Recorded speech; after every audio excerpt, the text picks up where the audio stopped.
Your Honor. She is an unfit, unemployed, and homeless mother who has no business raising a 5-year-old boy. My white brother-in-law, Bradley, stood in the center of the Atlanta courtroom adjusting his $1,000 silk tie. He pointed a manicured finger at me, his voice echoing off the mahogany walls. She cannot provide shelter. She cannot provide stability. She is a parasite to this family, and my wife and I are willing to step up and give little Leo the life he deserves. I sat at the defense table in a cheap gray suit staring straight ahead. My ex-husband Marcus sat next to Bradley, nodding eagerly like an obedient dog. The judge adjusted his glasses and looked down at me with absolute pity. He reached for his wooden gavel.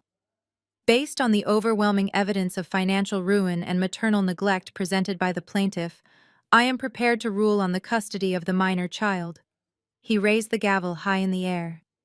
The heavy thud was supposed to end my life as a mother. But before the wood could strike the sounding block, the heavy oak doors at the back of the courtroom blasted open. The hinges groaned loudly. A tall woman in a sharp black suit marched down the center aisle. Her heels clicked violently against the marble floor. 2 heavily armed federal marshals flanked her. She slammed a sealed black dossier directly onto the judge's bench. "Central Intelligence Agency," she announced, her voice slicing through the dead silence. "Evacuate this gallery immediately." The audience gasped. Bradley dropped his expensive pen. The color drained completely from his arrogant face. "My name is Jada, and I am 32 years old. Before I tell you how a supposedly unemployed single mother orchestrated the federal takedown of a corrupt corporate lawyer, let me know where you are watching from in the comments. Hit the like button and subscribe if you have ever had to outsmart toxic family members who thought they could destroy you. You will want to hear every single detail of this story. 3 months before that explosive moment in federal court, my life looked very different. I was standing in my kitchen, wearing an old apron, stirring a pot of hot gumbo for my son Leo. The house was a modest 3-bedroom property I had bought with my own savings before Marcus and I divorced. It was our sanctuary. Suddenly, the front door flew open with a deafening crash. I dropped my wooden spoon and ran into the living room. Marcus marched inside wearing his usual smug expression. Right behind him was my sister Keisha, clutching a designer handbag and looking around my home with absolute disgust. And then came Bradley. He stepped over my threshold like he owned the place alongside a uniformed local sheriff. Bradley did not even say hello. He walked straight to my kitchen island and slapped a thick stack of legal documents onto the granite counter. "You have exactly 1 hour to pack your bags, Jada," he said, checking his gold watch. "This property is officially foreclosed, and my firm has purchased the debt through a private shell company. You are trespassing on my real estate." I stared at the papers in shock. I had missed a few mortgage payments after my divorce, but I was on a payment plan. "You cannot do this," I said, my voice trembling. "This is my home. Leo sleeps in that room down the hall." Marcus stepped forward and snatched the framed picture of Leo off the mantel. "Not anymore." "Jada," he sneered. "You do not have a house, so you cannot keep my son. I am taking full custody today. Do not make this ugly, or I will call Child Protective Services and tell them you are living on the streets." Keisha crossed her arms and smirked. "It is for the best, Jada," she said in that fake sweet tone she always used. "You have always been a mess. Bradley and I can give Leo a real family environment with actual money. You should be thanking us for taking the burden off your hands." The sheriff stepped forward and placed a hand on his utility belt. "Madam, you need to vacate the premises immediately, or I will have to place you under arrest for criminal trespassing." I looked at the 4 of them. My own sister, my ex-husband, and the wealthy white brother-in-law who funded their cruelty. They had planned this ambush perfectly. They waited until it was freezing raining outside to throw me and my 5-year-old child onto the street. I walked into the bedroom and packed one small, heavy suitcase filled with absolute rage, ready for my total sweet revenge. I zipped the suitcase shut and grabbed Leo by his small hand. He was clutching his favorite stuffed bear, looking up at me with wide, terrified eyes. "Mommy, why are those people yelling?" he whispered. I knelt down and kissed his forehead, telling him we were just going on a little adventure. When I walked back into the living room, Marcus immediately stepped into my path. He reached out and grabbed Leo by the arm, pulling him away from me. "Where do you think you are going, Jada?" he demanded. "You have no money, and you have no house. A judge will never let a homeless woman keep a child. Give him to me right now." I yanked Marcus by his expensive jacket collar and pushed him back with a force that surprised both of us. "Do not ever put your hands on my son," I said, my voice dropping to a dangerous whisper. "Until a judge hands you a piece of paper stripping me of my rights, Leo stays with me." Bradley chuckled, leaning against the doorframe like he was watching a cheap reality television show. "Let her take him into the rain," Marcus Bradley said smoothly. "It will just make our case stronger in family court tomorrow. When the judge hears she dragged a 5-year-old to a homeless shelter, the ink on the custody papers will dry before she even sits down." Keisha let out a high-pitched laugh, adjusting her diamond necklace. "Have fun sleeping on a park bench, Jada," she mocked. "Maybe you can use your useless college degree as a blanket." The sheriff escorted me out the front door. The heavy oak door slammed shut behind me, and I heard the deadbolt click. I stood on the sidewalk as the freezing rain soaked through my thin jacket.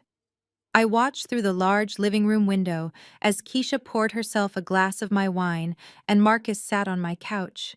They were celebrating my destruction in the home I had built. I held Leo tight against my chest, keeping him dry under my coat, and walked 3 miles down the dark road to a cheap roadside motel. The neon sign buzzed loudly, casting a harsh red light over the parking lot. I paid for one night using the last $40 in my checking account. We walked into the damp room that smelled of old cigarettes and bleach. I wrapped Leo in the only clean towel I could find and put him to bed. Once he was fast asleep, I pulled out my cell phone. My hands were shaking from the cold, but I dialed the only person I thought might still care. I dialed my mother. The phone rang 4 times before she finally answered. "Mom," I said, my voice cracking just a little. "I need help. Marcus and Keisha just threw me out of my house. Bradley bought the debt and foreclosed on it. I am at a motel with Leo and we have nowhere to go." Through the phone speaker, I heard the distinct clinking of crystal glasses and the smooth sound of jazz music playing in the background. "Jada, stop being so dramatic," my mother Shirley sighed loudly. "I am currently sitting in Keisha and Bradley's beautiful dining room. Bradley already called and explained everything to me. He said you have been irresponsible with your finances, and he had to step in to protect the property investment." I squeezed my eyes shut, feeling a sharp pain in my chest. "Mom, he stole my house," I pleaded. "He threw your grandson out into the freezing rain. How can you sit there and drink champagne with them? You should have thought about the consequences before you embarrassed this family, Jada," my mother replied coldly. "Bradley is a highly respected corporate lawyer. He is elevating our family status. Keisha married well, and you married a man you could not even keep. You have always been jealous of your sister, and now you are paying the price. Do not call here again and ruin our evening." The line went dead. She hung up on me. I slowly lowered the phone. Any lingering guilt I had about what I was about to do completely vanished. My own mother had chosen a wealthy white son-in-law over her own flesh and blood. She chose status over the safety of her grandson. I tossed my regular cell phone onto the motel bed.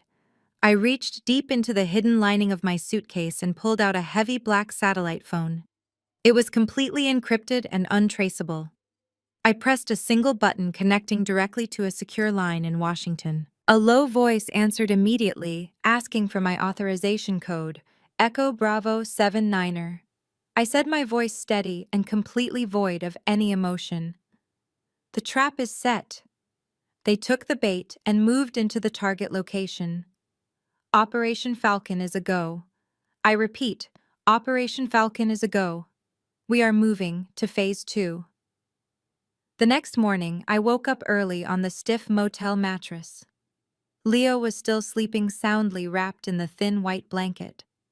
I kissed his cheek and quietly got dressed in my standard office attire, a beige skirt and a plain white blouse.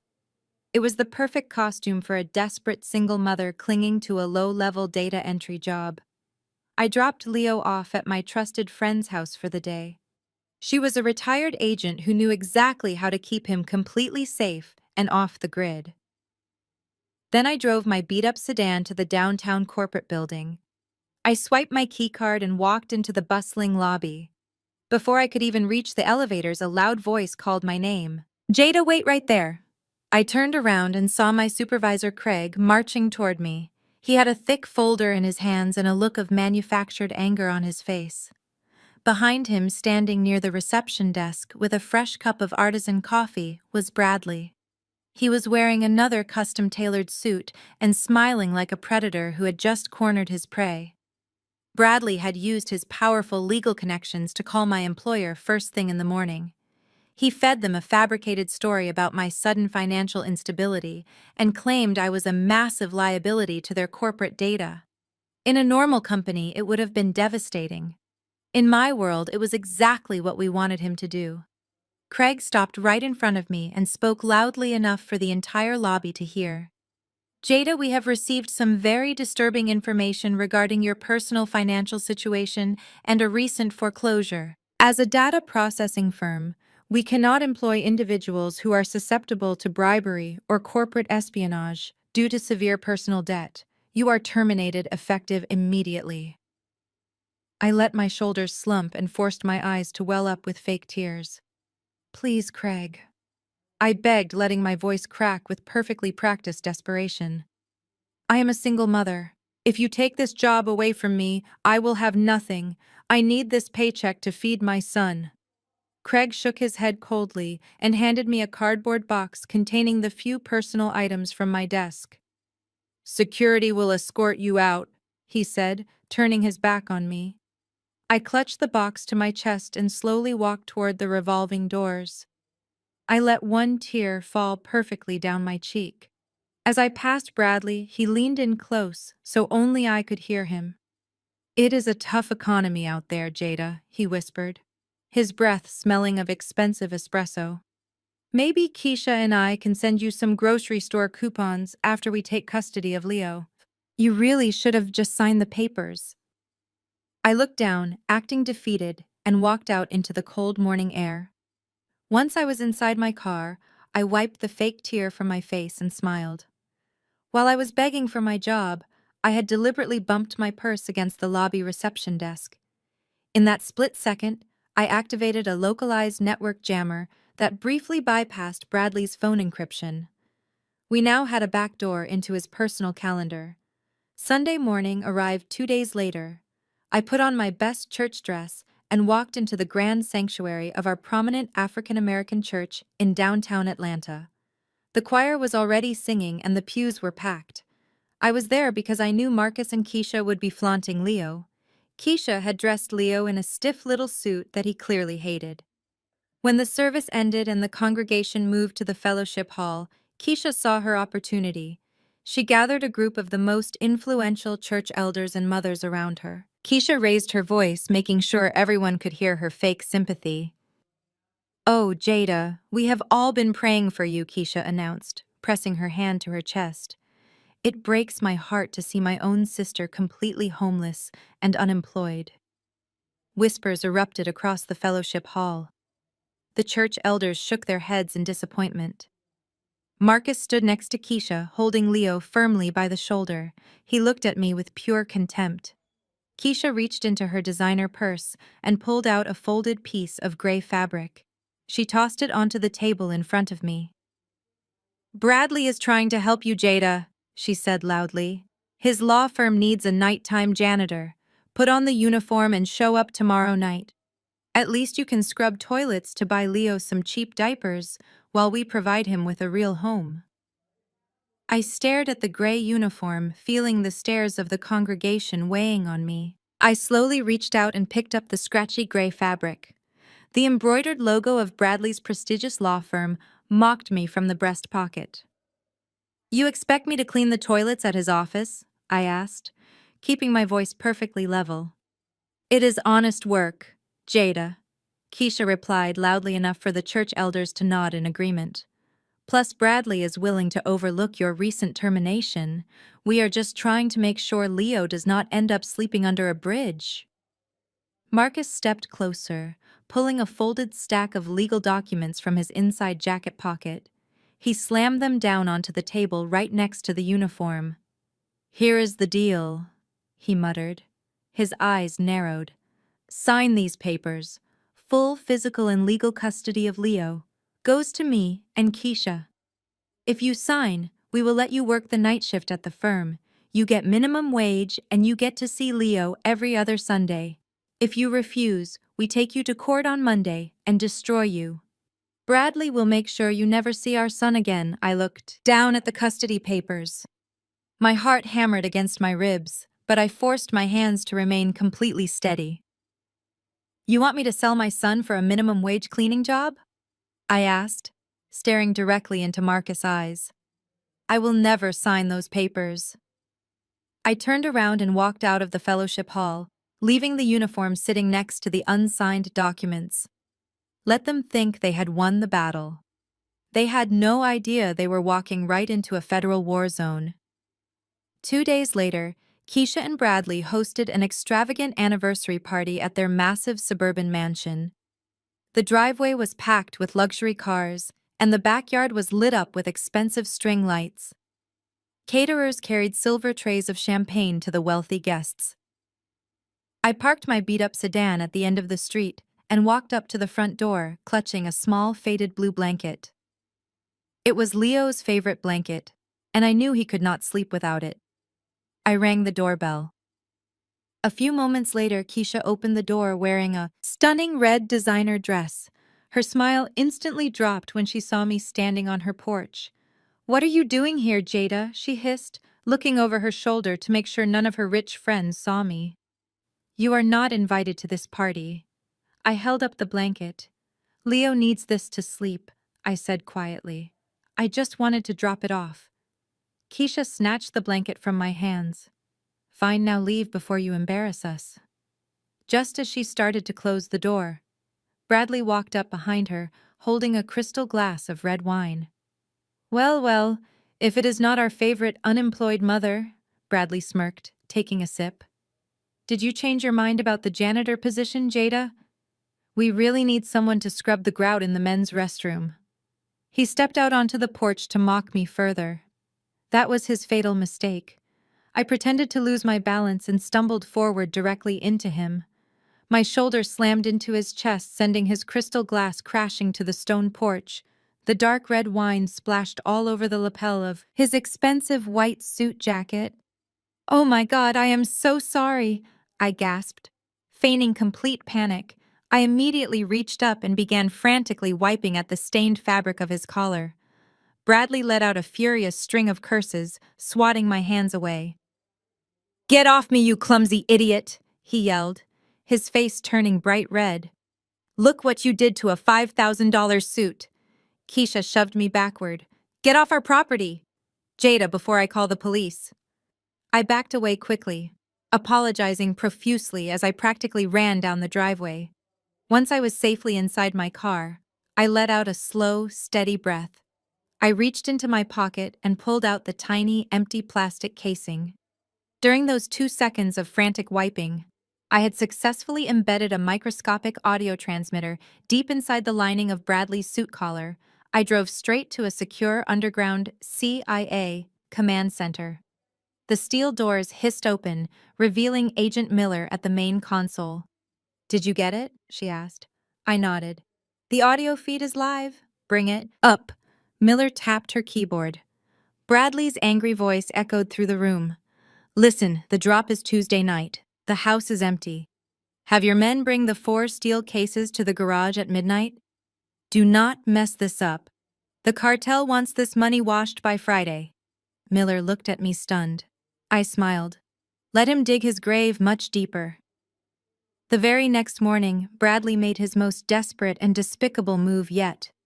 He filed an emergency injunction in family court, to immediately strip me of all parental rights before our official hearing. I received the notification on my secure tablet while eating breakfast with Leo at my friend's safe house. I opened the digital file and saw what Bradley had submitted to the judge. It was a completely fabricated psychiatric evaluation. Bradley had used his cartel money to pay off a corrupt private psychiatrist who had never even met me. The report falsely claimed I was suffering from severe delusions, paranoid schizophrenia, and a history of violent outbursts. He used my recent unemployment and my so-called erratic behavior at the church as his primary evidence. Bradley was trying to paint me as a literal danger to society. It was a classic gaslighting technique used by narcissistic abusers to discredit their victims before the truth could come out. I read through the sickening lies, feeling a cold fire burning in my chest. He was going to use this fake medical record to convince a judge to take Leo away from me permanently. Miller called me on the encrypted line a few minutes later. She had intercepted the court filing. "Do you want us to send an extraction team to arrest the corrupt doctor?" she asked, her voice tight with anger. I shook my head even though she could not see me. "No, let the doctor testify," I replied calmly. Every lie they put on the federal record is another nail in their coffin. I want Bradley to feel completely invincible right up until the moment I destroy him. Later that afternoon, I returned to the cheap roadside motel to keep up my cover. I needed Bradley to believe I was still staying there completely defeated and broke. I was sitting on the edge of the lumpy bed reviewing the cartel financial routing numbers when there was a sharp knock at the door. I quickly hid my files and opened the door. It was my mother, Shirley. She stepped into the dingy motel room, looking around with her nose wrinkled in absolute disgust. She was wearing a new designer coat that Keisha had definitely bought for her. "What are you doing here?" I asked, keeping my voice perfectly flat. My mother opened her expensive leather purse and pulled out a crisp piece of paper. She dropped it onto the stained bedspread. It was a cashier's check made out to me for $50,000. "Bradley is a very generous man." "Jada," she said, crossing her arms. "He knows you are struggling. He is offering you a fresh start. Take this money, move to another state, and let Keisha raise Leo. She is stable, and you are clearly unwell." I stared at the check and then looked up into my mother's eyes. I was searching for any sign of maternal love or guilt, but there was nothing. She had completely sold her soul to my wealthy white brother-in-law. "You want me to sell my son for $50,000? I asked quietly. "Do not be dramatic." My mother sighed. "You are the black sheep of this family, Jada. You always have been. Bradley is elevating our social status. He is introducing us to important people. You are just an embarrassment holding us back. Take the money and leave before he destroys you in court tomorrow." I picked up the check. My mother smiled, thinking she had won. I looked her dead in the eye and slowly ripped the $50,000 check completely in half. Then I ripped it again and again until it was nothing but confetti. I let the pieces fall to the dirty carpet. "Get out," I said, my voice dropping to a dangerous whisper. My mother gasped, her face turning bright red with fury. "You are insane," she screamed. "You deserve everything that is coming to you." She turned and stormed out of the motel room, slamming the door behind her. I did not shed a single tear. That woman was no longer my mother. The family I once knew was dead to me. Now they were just targets in a federal investigation. I picked up my encrypted phone and called Miller. "They are making their final move tomorrow in family court," I said. "Are the assets in place?" "Yes," Miller replied. "We have satellite surveillance on your foreclosed house." Heavily armed men delivered 4 steel briefcases to the garage at 2 in the morning. "Bradley is using your property to stash $10 million in drug money. We have him dead to rights." I smiled, looking at the cracked motel mirror. "Prepare the black dossier," I ordered. "Tomorrow I will go to federal court." The morning of the trial arrived with a bitter chill in the air, but my blood was running completely hot. Before I walked through the heavy security doors of the Atlanta Federal Courthouse, I took a deep breath and let my mind drift back to the agonizing humiliation I had endured just 24 hours earlier. It had been Sunday morning, and despite everything, I forced myself to walk into the grand sanctuary of our prominent African American church. The massive stained glass windows cast colorful light across the wooden pews, while the choir sang a hymn about deliverance. I did not go for the sermon. I went simply because I knew it was the only public place I could catch a glimpse of my son Leo before the legal battle began.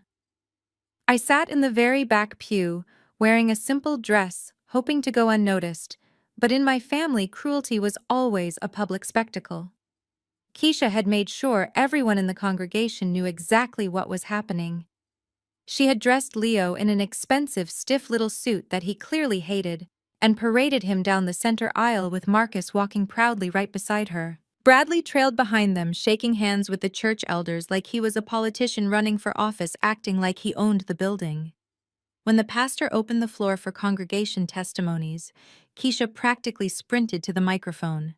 She adjusted her designer hat and looked directly to the back of the church where I was sitting.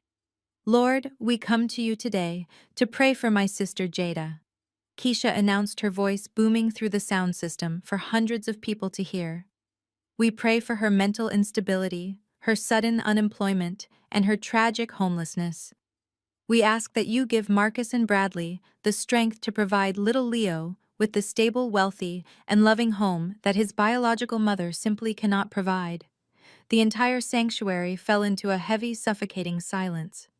Hundreds of eyes turned to look at me sitting alone in the back row. The older women in the church, the mothers of the congregation, shook their heads in profound disappointment, whispering to each other behind their church programs. I felt my face burn with a mixture of intense shame and absolute rage.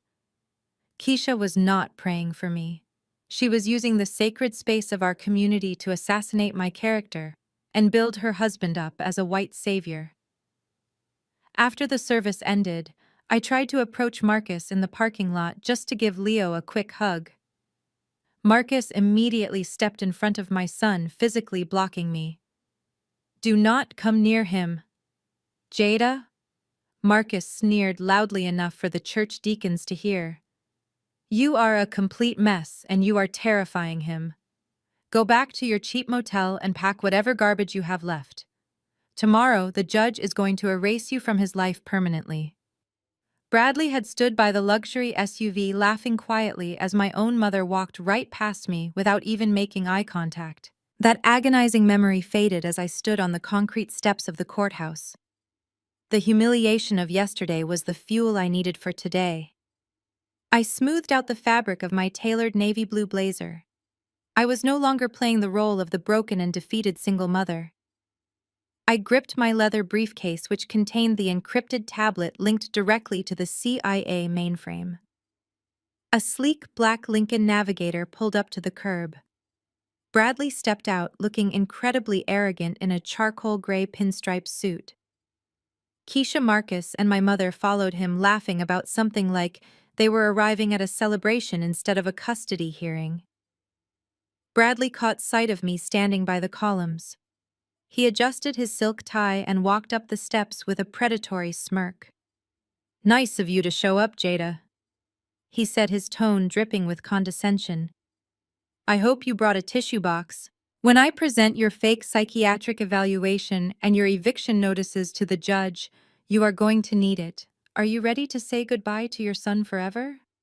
I looked at Bradley with a completely blank expression. "I am ready for the truth to be entered into the federal record, Bradley," I replied, my voice eerily calm. He rolled his eyes, completely dismissing me, and pushed through the heavy glass doors, leading his oblivious entourage into the building. I waited exactly 2 minutes before following them inside. My encrypted phone vibrated in my pocket. It was a single text message from Agent Miller. "The extraction team is on standby, and the judge has received the classified alert." I walked through the metal detectors, feeling an overwhelming sense of power.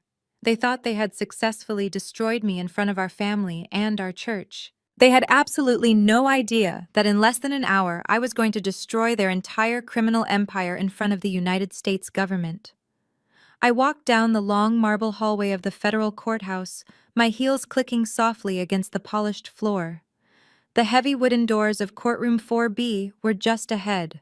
Suddenly, a hand grabbed my forearm and yanked me violently into a vacant alcove. It was Marcus. He had broken away from Bradley and Keisha to ambush me one last time before the trial officially began. He shoved a thick stack of legal documents against my chest, pinning me against the cold stone wall. "These are the same custody papers from the church parking lot." He hissed, his eyes wide with desperate anger. "This is your absolute last chance, Jada." Bradley said if you sign these right now before the judge calls the session, he will still give you the janitor job at his law firm. He will even let you live in the small apartment above his garage. You will get to clean his floors, and you will get to see Leo on major holidays. Just sign the parental rights away and save yourself the humiliation. I looked at Marcus, realizing how pathetic he truly was. He was not a father fighting for his son. He was a pawn terrified of losing the financial support of his wealthy brother-in-law. "Why are you doing this, Marcus?" I asked, my voice perfectly calm, despite his physical aggression. "You do not even want to raise a child. You just want to live in Keisha and Bradley giant mansion for free. You are selling our son so you can play golf on weekends and pretend you are rich." Marcus pressed his forearm against my collarbone, breathing heavily. "Do not play games with me, you broke loser." He spat, his face inches from mine. "Keisha cannot have kids and she wants Leo. Bradley gets whatever Keisha wants. If you walk through those doors and try to fight us, Bradley is going to show the judge your fake psychiatric evaluation. He is going to show the eviction notices and the termination letter from your data entry job. He is going to demand that you never see Leo again, not even for supervised visits. You will be completely erased from his life, and you will be scrubbing toilets for minimum wage somewhere else. Sign the papers, Jada. Be a good mother for once and let us take him." I slowly raised my hands and gripped Marcus' wrist. I dug my nails into his skin until he flinched and finally pulled back. I smoothed out the wrinkles in my tailored navy blue blazer. "I will never sign those papers," I told him, staring directly into his cowardly eyes. "And I will never scrub another floor as long as I live." "You chose the wrong side, Marcus. When you walk into that courtroom, you better hold your breath, because your entire world is about to collapse." Marcus laughed, a loud, harsh sound that echoed in the empty hallway. "You are completely delusional," he said, shaking his head in mock pity. "You have absolutely nothing. Absolutely no lawyer, no money, no home. I am going to enjoy watching the judge destroy you." He turned and strutted down the hall, pushing through the oak doors. I waited a moment, letting my adrenaline settle. I touched the leather briefcase containing my encrypted tablet, ensuring it was secure. Then I walked into the courtroom. The room was incredibly intimidating, with its high vaulted ceiling and rows of polished mahogany benches. Bradley was already set up at the plaintiff's table. He had 3 thick binders of fabricated evidence laid out perfectly across the wood. He was chatting comfortably with the court clerk, acting like he owned the entire federal building. Keisha sat in the front row of the gallery, holding Leo tightly on her lap. My mother Shirley sat right next to her, glaring at me with pure disgust as I walked down the center aisle. I walked over to the defense table and sat down completely alone. I was representing myself pro se, without legal counsel. The bailiff called the room to order and the judge walked in, taking his seat at the high bench. He looked down at the paperwork in front of him and let out a heavy sigh, rubbing his temples. "We are here today to determine the permanent physical and legal custody of the minor child Leo," he announced, his stern gaze fixing directly on me. "Mr. Bradley, you represent the father. You may proceed with your opening statement." Bradley stood up, unbuttoning his expensive suit jacket to command the room. "Your Honor, we are here today to rescue an innocent child from a mother who is financially ruined, deeply unstable, and currently living in a cheap roadside motel," he began, his voice dripping with fake sympathy. Bradley paced before the judge, his expensive shoes clicking against the floor. He pointed a finger at me, continuing his opening statement with rehearsed perfection. "Your Honor, "This woman endangers her child," he declared loudly. "She has no income, no address, and documented mental instability. We simply want to provide a safe home for Leo." I sat silently at the defense table, keeping my face blank. As Bradley bragged about his secure household, my mind drifted back to exactly how I infiltrated that very house. It happened during Keisha and Bradley's extravagant anniversary party just a few weeks prior. I needed a way to get past his expensive security system, so I used the perfect excuse. I showed up uninvited under the guise of dropping off Leo's favorite blue blanket. The mansion driveway was packed with luxury vehicles, and the backyard was filled with local politicians and wealthy socialites drinking champagne. Keisha had rushed to the front door the moment I rang the bell. She tried to throw me out immediately, looking at my simple clothes with absolute disgust. She called me a desperate beggar and threatened to call the police if I did not leave her property. But I was not there to fight with my sister.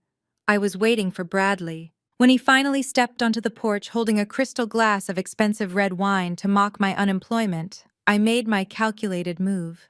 I pretended to trip over the heavy welcome mat and slammed directly into his chest. The dark red wine splashed all over the lapel of his custom-tailored white suit jacket. Bradley screamed at me, calling me a clumsy idiot. While I frantically apologized and pretended to wipe the stain from his jacket, I slipped a microscopic audio transmitter deep into the lining of his collar. It was completely undetectable. That tiny bug was the key to his absolute destruction. For weeks, my CIA handler, Agent Miller, and I had sat in our secure underground command center, listening to every single conversation Bradley had. We heard him pacing in his luxurious home office, orchestrating massive money laundering drops for a ruthless international cartel. We heard him manipulating Marcus, treating my ex-husband like a disposable pawn who would take the fall if anything went wrong. And most importantly, we heard Bradley explicitly brag about seizing my modest house for one specific reason. He needed a quiet suburban garage to use as a secure drop site for $10 million in illegal cartel cash. He thought he had outsmarted a broke single mother, but he had actually handed federal agents the exact coordinates of a major criminal syndicate. Back in the courtroom, Bradley finished his opening statement with a dramatic sigh. "We just want to save this boy, Your Honor," he concluded, taking his seat next to Marcus. Marcus nodded eagerly, looking at Bradley with pure admiration. The judge turned his stern gaze to me. "Ms. Jada, since you have chosen to represent yourself pro se, do you have an opening statement?" The judge asked, his tone implying that I was wasting his valuable time. I stood up slowly, smoothing my navy blue blazer. I did not have any thick binders or fabricated psychiatric reports. I only had my encrypted CIA tablet resting on the table. "Your Honor, I do not need a lengthy opening statement." I began, my voice clear and steady. "Mr. Bradley claims he is offering a safe haven for my son. I intend to prove today that his home and his prestigious law firm are actually fronts for massive federal crimes. I intend to prove that this entire custody battle is nothing more than a desperate smokescreen to maintain his public image while he launders millions of dollars." The courtroom fell dead silent. Keisha gasped loudly from the front row of the gallery, covering her mouth with her hand. My mother Shirley shook her head, whispering that I was completely insane. Bradley let out a loud, arrogant laugh and leaned back in his chair. "Your Honor," he scoffed, shaking his head. "This is exactly the kind of paranoid delusion I outlined in her psychiatric evaluation. She is making up wild spy stories because she knows she is lost." The judge frowned deeply, looking at me with severe disapproval. "Ms. Jada, this is a family court matter regarding the custody of a minor child," he warned strictly. "If you intend to make such wild accusations without absolute proof, I will hold you in contempt of court and award immediate custody to the father. Do you understand me?" I looked directly at Bradley, who was smirking triumphantly. "I understand perfectly, Your Honor," I replied. "I would like to call my first witness to the stand." I call Mr. Bradley to testify. Bradley let out an exasperated sigh and stood up, adjusting his expensive silk tie. He walked to the witness stand with the arrogant swagger of a man who believed he was completely untouchable.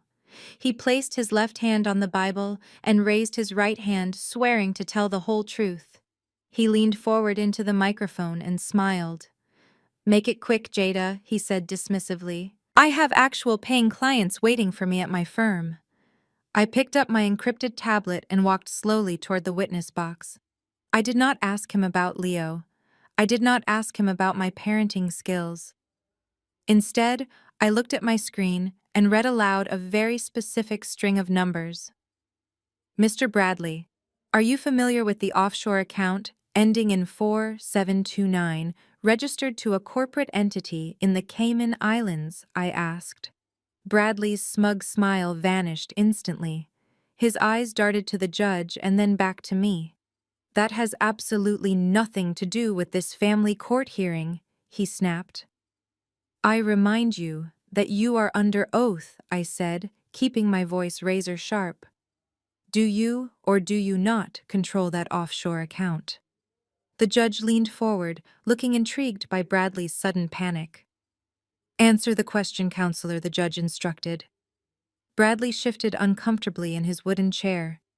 "I manage dozens of corporate accounts for various international clients," he deflected. "I cannot be expected to memorize every single routing number." I nodded slowly, tapping the screen of my tablet. "Let me refresh your memory then," I said. "To understand exactly how I obtained that highly classified routing number, we have to go back to the night of your anniversary party. Right after I planted that microscopic audio bug on your tailored suit jacket, I drove straight to our highly classified underground CIA cyber hub. I walked through the heavy steel blast doors and swiped my Alpha clearance badge. The command center was a massive room filled with glowing server racks and digital maps tracking global financial networks. My handler, Agent Miller, was waiting for me at the main terminal. I handed her the receiver linking directly to the bug currently sitting on your collar. We plugged the data into the mainframe and listened closely. It only took 2 hours for you to make your first monumental mistake. Through the crystal-clear audio feed, we heard you pace around your luxurious home office, locking the heavy mahogany door behind you. We heard you dial a secure satellite line and make a frantic call to a man known only as El Lobo. You were not just a slick corporate lawyer, Bradley.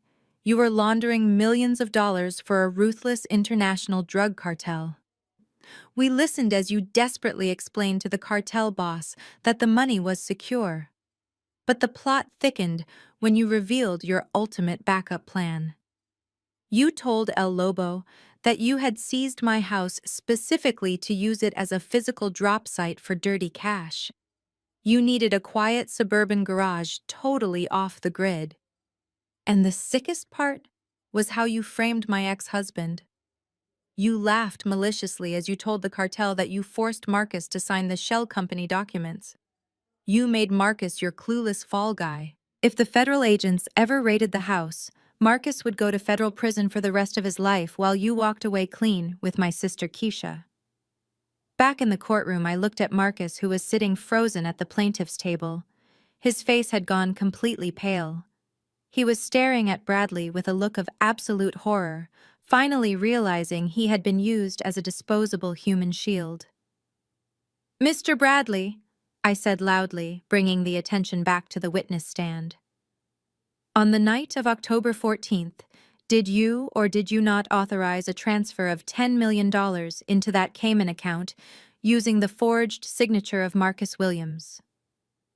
Bradley gripped the edges of the witness stand so hard his knuckles turned bone white. "Objection!" he shouted, his voice cracking with pure panic. "This is outrageous. She is a delusional, unemployed mother trying to slander an officer of the court."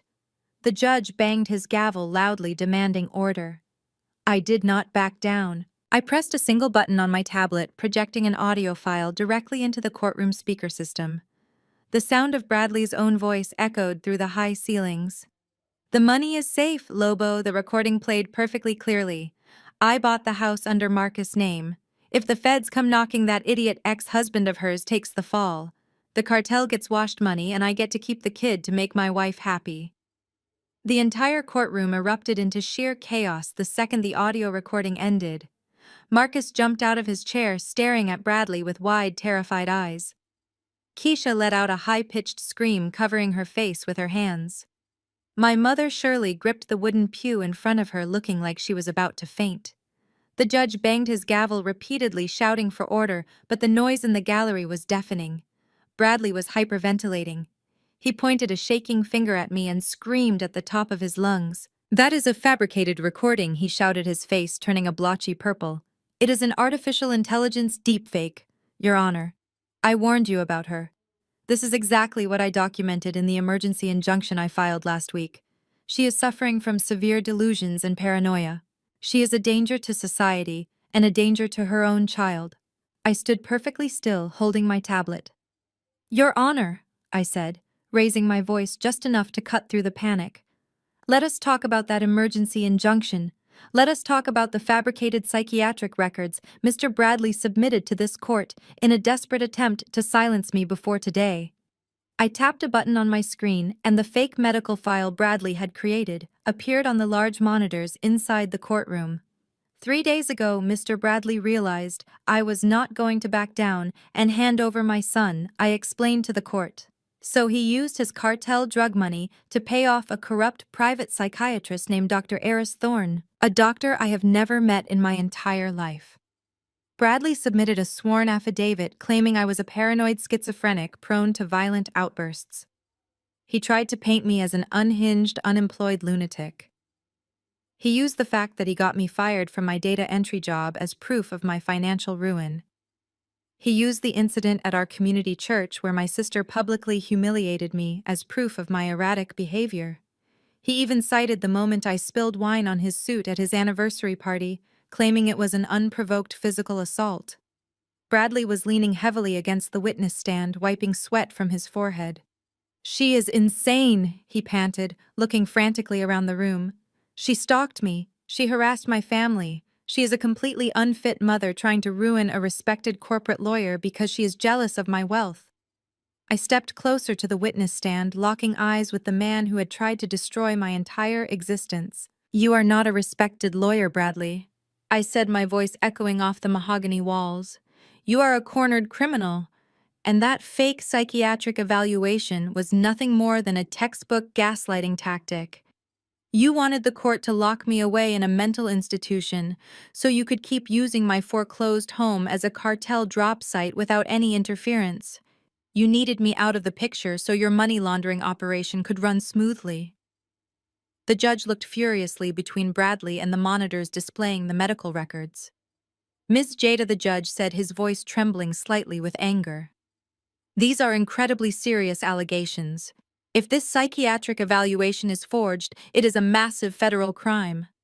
I nodded, pressing another button on my tablet. "I am fully aware, Your Honor," I replied.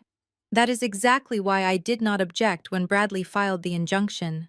I wanted him to commit perjury on the federal record. I wanted him to submit forged documents to a United States judge. If you look at page 4 of the medical report, you will see Dr. Thorne's signature. We cross-referenced that signature with the dark web financial ledgers. Dr. Thorne received a wire transfer of $50,000 from the exact same Cayman Islands offshore account that Bradley manages for the El Lobo cartel. The transaction cleared just 1 hour before this medical report was filed with the family court. The gallery gasped again. People were whispering frantically. My mother Shirley finally realized the horrific truth. The wealthy white son-in-law she had worshipped, the man she had chosen over her own flesh and blood, was a high-level criminal who had almost sent her daughter to a psychiatric ward. Marcus sank slowly into his chair, burying his face in his hands. He finally understood that Bradley had never cared about Leo. Bradley only cared about keeping his cartel bosses happy, and Marcus was going to take the fall for all of it. Bradley realized his lies were collapsing. He scrambled down from the witness stand and lunged toward the heavy wooden doors at the back of the courtroom, trying to escape his absolute demise forever. But he never made it past the second row of pews. The heavy oak doors at the back of the courtroom blasted open just like I knew they would. A tall woman in a sharp black suit marched down the center aisle. Her heels clicked violently against the marble floor. Two heavily armed federal marshals flanked her. It was Agent Miller. She slammed a sealed black dossier directly onto the judge's bench. "Central Intelligence Agency," she announced, her voice slicing through the chaos. "Nobody leaves this room." The federal marshals immediately tackled Bradley to the floor.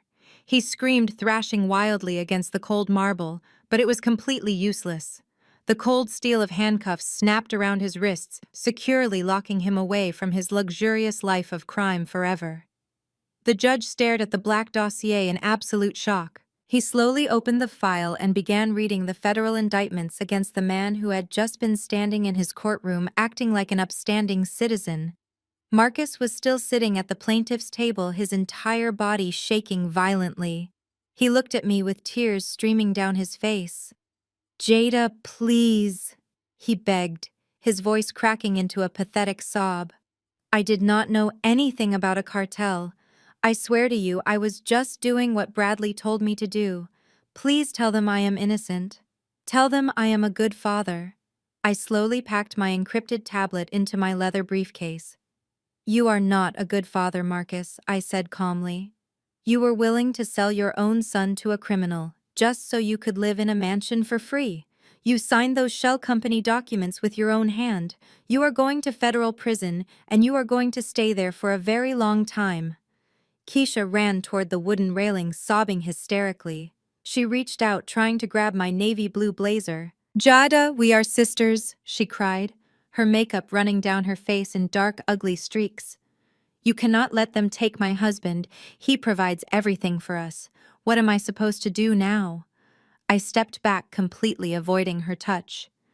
"You should probably start looking for a minimum wage janitor job, Keisha," I replied coldly. "I hear it is honest work." My mother Shirley was sitting completely frozen in her pew. She could not even form words. The wealthy white son-in-law she had worshipped, the man she claimed was elevating our family social status, was currently being dragged out of the courtroom by federal marshals. He was crying like a baby, screaming for a lawyer. I walked past my mother without even giving her a second glance. The family I once knew was entirely dead to me. Outside the courtroom, Agent Miller was waiting for me. She handed me a secure encrypted phone. "The raid on your foreclosed house was a complete success," she reported. "We recovered all 4 steel briefcases and $10 million in cartel cash. El Lobo is currently being apprehended in Mexico." "You did incredible work today, Jada." I nodded, feeling a weight lift off my shoulders. I walked out of the federal building and stepped into the bright Atlanta sunlight. A sleek black government SUV was idling at the curb. The rear door opened and my trusted friend stepped out, holding my son Leo by his small hand. Mommy Leo cheered, running toward me with his arms wide open. I dropped to my knees and caught him, hugging him tighter than I ever had before. "We are safe now, sweetie," I whispered, kissing the top of his head. "We are going to go find a beautiful new home." As the armored vehicle drove us away from the courthouse, I looked out the tinted window. I thought about the painful journey of the last few months. Family is not defined by blood or by who shows up at a holiday dinner. Family is defined by respect, loyalty, and unconditional love. Sometimes the people who share your last name are the exact same people who will happily destroy your life for their own selfish gain. My mother and sister chose money and status over everything else, and they lost it all in the blink of an eye. The lawyer claimed I was an unemployed mother without a home, but he completely underestimated the fierce power of a woman protecting her child. If you have ever had to walk away from a toxic family and build your own empire from the ground up, let me know in the comments below. Never let anyone convince you that you are weak just because you are quiet. Sometimes silence is the deadliest weapon of all. Subscribe for more stories of sweet revenge and absolute justice. To fully understand the absolute terror on Bradley's face when those federal marshals stormed the courtroom, you have to know exactly what happened the night before the trial. I was standing inside the highly classified underground CIA cyber hub. The air was cold and smelled of ozone and hot electronics. Agent Miller stood right beside me, her arms crossed tightly across her chest. We were staring intently at a massive digital wall monitor. The screen displayed a crystal-clear live satellite feed focused directly on my foreclosed house in our quiet Atlanta suburb. It was the exact same house Bradley had violently kicked me out of just a few months ago. The street was completely empty and bathed in the dim orange glow of the streetlights. It was exactly 2 in the morning. My heart was beating with a steady rhythm. This was the moment we had been waiting for. A heavy black unmarked van slowly rolled down the street with its headlights completely turned off. It pulled smoothly into my old driveway and parked right in front of the detached garage. 4 men stepped out of the vehicle. They moved with absolute military precision. They were wearing dark tactical gear, but they carried no official government insignia. These were elite cartel enforcers sent directly by El Lobo. Through the microscopic audio bug I had previously planted on Bradley's tailored suit, we could hear everything happening simultaneously. Bradley was sitting comfortably in his luxurious mansion miles away, sipping an expensive drink and giving orders over a secure burner phone. We listened as Bradley gave the lead enforcer the digital access code to my garage. The heavy wooden garage door slowly rumbled open, revealing the empty space where I used to park my car. The enforcers moved to the back of their van and pulled out 4 heavy steel briefcases.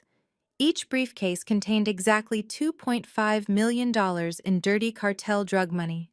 That was $10 million in total, sitting right on my property. They handled the briefcases carefully, knowing the immense value of the illicit cash inside. Agent Miller tapped her keyboard, bringing up a secondary audio feed. Bradley's arrogant voice filled the command center. He was laughing as he spoke to the cartel lieutenant. "The drop is completely secure," Bradley boasted through the phone. "I bought this property through a dummy corporation, but I forced my idiot brother-in-law, Marcus, to sign the primary leasing documents. If the federal agents ever catch on to this location, they will kick down the door and arrest Marcus. He will go to federal prison for the rest of his life, and I will walk away completely clean." Hearing those words made my blood run entirely cold. Bradley had orchestrated the perfect trap. He was using the father of my child as a disposable human shield just to keep his own hands clean. He was perfectly willing to destroy Marcus and leave my son Leo fatherless, all for a massive paycheck from an international drug syndicate. Keisha was probably sleeping soundly upstairs, completely unaware that her husband was a ruthless monster. Agent Miller pressed a finger to her earpiece, communicating with our hidden units. "The tactical strike team is in position within a 2-mile radius," she announced, her voice tight with adrenaline. "We have eyes on the $10 million, and we have the audio confession. Give me the green light, Jada, and we will breach the property right now." I stared at the large monitor. I watched the enforcers set the heavy steel briefcases on the concrete floor of my garage. I thought about the sheer humiliation I endured at church. I thought about my mother Shirley handing me a bribe to abandon my son. I thought about Marcus trying to physically intimidate me in the hallway. "Stand down," I said, my voice dropping to a dangerous whisper. Agent Miller looked at me in absolute shock. "We have them dead to rights, Jada," she argued. "If we wait, we risk losing the cash entirely." I shook my head, keeping my eyes locked on the surveillance screen. "If we bust the garage right now, we only catch the low-level enforcers," I explained calmly. "Bradley is a slick corporate lawyer with powerful connections. He might find a legal loophole to distance himself from the property before we can arrest him. I want him to walk into federal family court tomorrow morning feeling completely invincible. I want him to submit his fabricated psychiatric records and commit perjury in front of a judge. I want to trap him on the federal record where he has absolutely no escape." Agent Miller slowly smiled and ordered the strike team to hold their positions. The ultimate trap was now perfectly set for the courtroom showdown. The morning after the cartel drop, the sun rose over Atlanta, bringing with it the final countdown to my absolute revenge. I was sitting at the wobbly wooden table inside my cheap motel room drinking black coffee, when a loud knock startled me. I opened the door to find a bored process server standing on the concrete walkway. He handed me a thick manila envelope and quickly walked away toward his car. I tore the envelope open. It was the official court summons for the final custody hearing. Bradley had expedited the legal process using his high-level judicial connections. The date was set for the very next morning at 9 o'clock sharp. My burner phone buzzed loudly against the cheap laminate table. It was a text message from Marcus. I opened the screen and stared at a high-resolution photograph of a massive, newly decorated child's bedroom inside Keisha and Bradley's mansion. The walls were painted a soft sky blue, and a race car bed sat in the center, surrounded by expensive imported toys.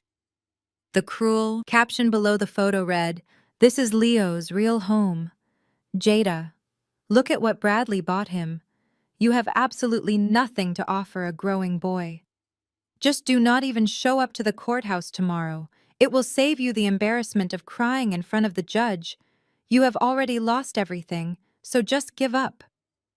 I stared at the pathetic message and let out a genuine laugh. Marcus actually thought a few expensive toys and a fancy race car bed could erase the fact that he was actively participating in a massive federal money laundering scheme. He thought my silence meant I was broken and defeated. I tossed the phone onto the lumpy mattress, unbothered by his taunts. Let them celebrate their imaginary victory today. I had my own critical paperwork to finish. I opened my encrypted laptop and connected to the secure CIA network. Since I was representing myself, pro se in family court, I had the legal right to draft and issue my own subpoenas for the hearing. I started typing with rapid, calculated precision. First, I drafted a formal subpoena for Mr. Bradley himself, calling him directly to the witness stand. Next, I drafted subpoenas for my sister Keisha and my ex-husband Marcus. Then I drafted one for my own mother Shirley, knowing she would eagerly leap at the chance to testify against me to protect her wealthy white son-in-law. But the final subpoena was the most important document of all. It was a legal demand for the immediate production of the financial ledgers belonging to a specific offshore holding company located in the Cayman Islands. I printed the documents and placed them inside crisp legal folders. I called a local courier service and paid them in cash to deliver the subpoenas directly to Bradley's prestigious downtown law firm. I specifically requested that the documents be handed to him directly during his afternoon partners' meeting to maximize his irritation. 2 hours later, Agent Miller sent me a secure audio clip. The bug on Bradley's suit was still active. We listened as the courier interrupted his meeting. Bradley laughed out loud when he read my subpoenas, calling my legal efforts a pathetic, desperate joke from a homeless woman who did not understand the law. He told his law partners that I was just thrashing around like a dying fish, and that tomorrow he would officially end my misery. That evening, I drove to my friend's secure safe house to spend a few quiet hours with Leo. We ate warm pizza and watched animated cartoons on the living room couch. I held him tightly, inhaling the sweet scent of his shampoo. I kissed his forehead and promised him that after tomorrow, nobody would ever try to take him away from me, ever again. He smiled and fell asleep in my arms, completely unaware of the massive storm that was about to hit our toxic family. I carefully laid out my cheap gray suit for the morning, wanting to look exactly like the defeated victim they expected to see. I made sure my encrypted tablet was fully charged and securely packed inside my worn leather briefcase. Bradley, Marcus, Keisha, and my mother all believed I was walking blindly into a slaughterhouse where they held all the deadly weapons. They had absolutely no idea that I was the predator and they were the prey. The trap was locked and the timer was ticking down to 0. Tomorrow morning, they would all finally face the brutal consequences of their unforgivable betrayal. I closed my eyes and let the quiet anticipation wash over me, ready to finally and completely destroy the monsters who tried to ruin my life for good. The morning of the final custody hearing arrived with a heavy gray sky over Atlanta. I put on the cheap gray suit I wore when Bradley kicked me out. The fabric was stiff and unflattering, which was exactly what I wanted. I needed to look like a desperate broke mother who had completely run out of options. I dropped Leo off at the secure safe house, kissing his cheek and promising him that our nightmare would be over soon. I drove my vehicle to the courthouse and parked. I gripped my worn leather briefcase containing the encrypted tablet and the printed subpoenas. I walked through the heavy glass doors of the courthouse and went through the metal detectors. As I stepped into the main lobby, I immediately saw them. Bradley, Keisha, Marcus, and my mother Shirley stood near the grand marble staircase. They looked like they were attending a high society gala instead of a family court hearing. Bradley was wearing a custom navy pinstripe suit with a red silk tie. Keisha was draped in an expensive beige cashmere coat, clutching a designer handbag. Marcus stood behind them, trying to mirror Bradley's arrogant posture. My mother was smiling and nodding at whatever Bradley was saying. When Keisha spotted me walking toward them, she let out a dramatic sigh. "Look who decided to show up," Keisha said, her voice echoing in the lobby. "I was starting to think you actually took the money and ran away." Bradley turned around and looked me up and down. A cruel smirk spread across his face as he noticed my cheap suit and my completely empty hands. "Where is your legal counsel, Jada?" he asked, feigning concern. "Did the public defender's office refuse to take your case? Or are you seriously planning to represent yourself today?" "I am representing myself, pro se," I replied, my voice perfectly calm. Keisha laughed loudly, covering her mouth with her manicured hand. "You are representing yourself," she mocked.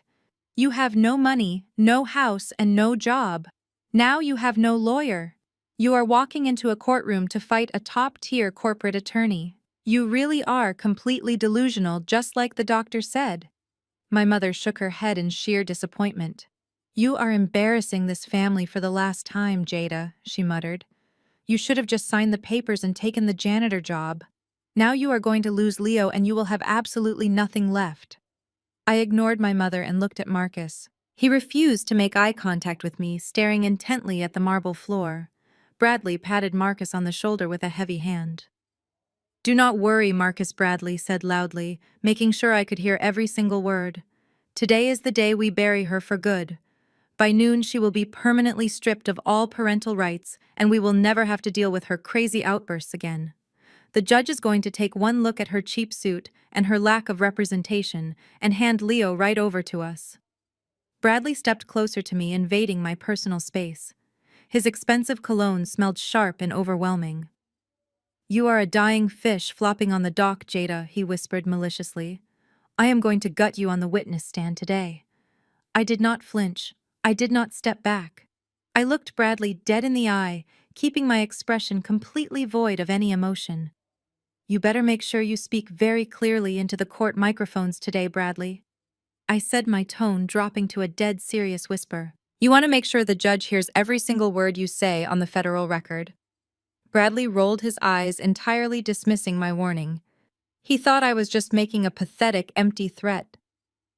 "Oh, I will speak clearly," he scoffed. "I am going to make sure the court reporter gets every single detail of your pathetic downfall."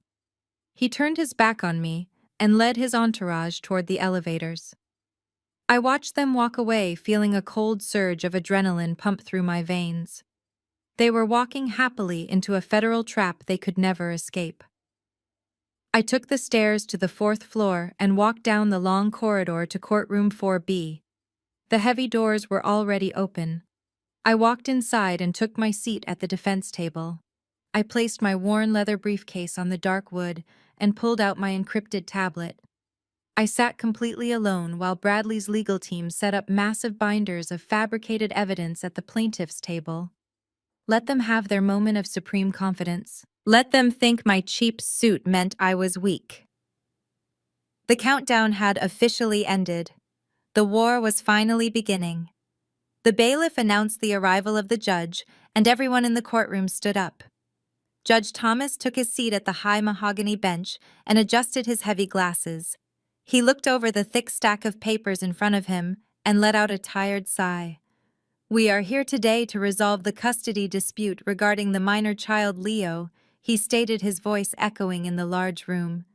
Mr. Bradley, you represent the petitioner, Marcus Williams. You may proceed with your case. Bradley stood up and buttoned his custom suit jacket. He walked to the center of the courtroom with the smooth confidence of a man who believed he owned the entire building. He offered the judge a warm professional smile. Your Honor, we are here today to save a 5-year-old boy from a life of absolute squalor and emotional ruin. Bradley began, his voice dripping with theatrical sympathy. My client Marcus is a loving father who simply wants to provide a stable, wealthy, and secure home for his son. Unfortunately, the child's mother Jada is completely incapable of providing even the most basic necessities of life. Bradley paced slowly in front of the judge's bench, making sure to make eye contact with the court reporter. He wanted every single lie permanently recorded. Your Honor, Jada is a textbook example of a deadbeat parent. Bradley continued, shaking his head in mock sorrow. She has no home, she has no income, and she refuses to accept any help from her own family. She is currently living in a dangerous roadside motel, exposing her innocent child to drugs and violence. I sat quietly at the defense table, staring straight ahead. I did not object. I did not interrupt. I just let him build his massive house of cards. Bradley walked back to his table and picked up a heavy black binder. He carried it over to the judge and placed it gently on the bench. I direct your attention to Exhibit A, Your Honor, Bradley said. These are the official foreclosure and eviction records for Jada's former residence. As you can see, she completely abandoned her financial responsibilities. She allowed the property to fall into severe disrepair and defaulted on her mortgage. My firm had to step in and purchase the debt just to protect the neighborhood property values. The judge flipped through the fake documents and frowned deeply. He looked down at my cheap gray suit, and his expression hardened into pure disgust. Bradley was not finished. He walked back to his table and grabbed another thick folder. Exhibit B outlines Jada's complete inability to maintain employment. Bradley announced, handing the folder to the clerk. Just last week, she was publicly terminated from a low-level data entry position. I have included a sworn statement from her former supervisor, Craig. He details her chronic absenteeism, her erratic workplace behavior, and her severe financial desperation. She is a massive liability to any employer, and she has absolutely zero prospects for future income. The judge reviewed the fake termination papers and sighed heavily. Ms. Jada, this is a very troubling pattern of behavior, the judge warned, looking directly at me. A child needs a stable roof and a reliable provider. I kept my face entirely blank and simply nodded. Bradley smiled, thinking he had completely broken my spirit. He turned to the gallery where Keisha and my mother were sitting. Keisha wiped a fake tear from her eye, playing the role of the concerned sister perfectly. My mother nodded at Bradley, looking at him with absolute adoration. Your Honor, we are not dealing with a normal mother experiencing a temporary hardship, Bradley said, his voice rising in dramatic fashion. We are dealing with a woman who is deeply unwell. She is a danger to herself and a severe danger to my nephew. She stalks my family, she assaults me at private events, and she makes up paranoid delusions to justify her own failures. Marcus sits at my table today with a heavy heart. He does not want to tear a child away from his mother, but he has no other choice. We must protect Leo from this toxic environment before it is too late. Bradley rested his hands on the wooden podium, looking like a tragic hero fighting for justice. He had established a seemingly unbreakable case against me. He had the fake eviction records, the fake termination papers, and the fabricated psychiatric evaluation all perfectly lined up. To anyone else in the room, I looked like a completely destroyed woman who was about to lose her child forever. I looked down at my encrypted tablet. The audio recording application was running perfectly, capturing every single word of his perjury. Bradley had just lied to a federal judge. Call your next witness, the judge instructed. Bradley smiled warmly and turned toward the gallery. I call my wife Keisha to the stand, he announced proudly. Keisha stood up, smoothing her beige coat. She walked to the witness box playing the heartbroken sister perfectly. She placed her right hand on the Bible and swore to tell the whole truth. Sitting down, she reached into her designer handbag and pulled out a white handkerchief. The crocodile tears began before Bradley even asked his first question. Keisha, please tell the court about your relationship with your sister and your young nephew. Bradley said, his voice soft and highly encouraging. Keisha dabbed at her dry eyes, making sure not to smudge her makeup. I love my sister, Your Honor, she whimpered, looking up at the judge with a pitiful expression. But I love my nephew Leo even more, and it absolutely breaks my heart to see how he is being forced to live right now. She sniffled. Jada has completely given up on life. She cannot keep a job or a roof over her head and constantly exposes Leo to severe mental breakdowns. Bradley paced in front of the witness stand. How have you and Marcus handled this tragic situation, Keisha? He prompted. Keisha sighed dramatically, leaning toward the microphone.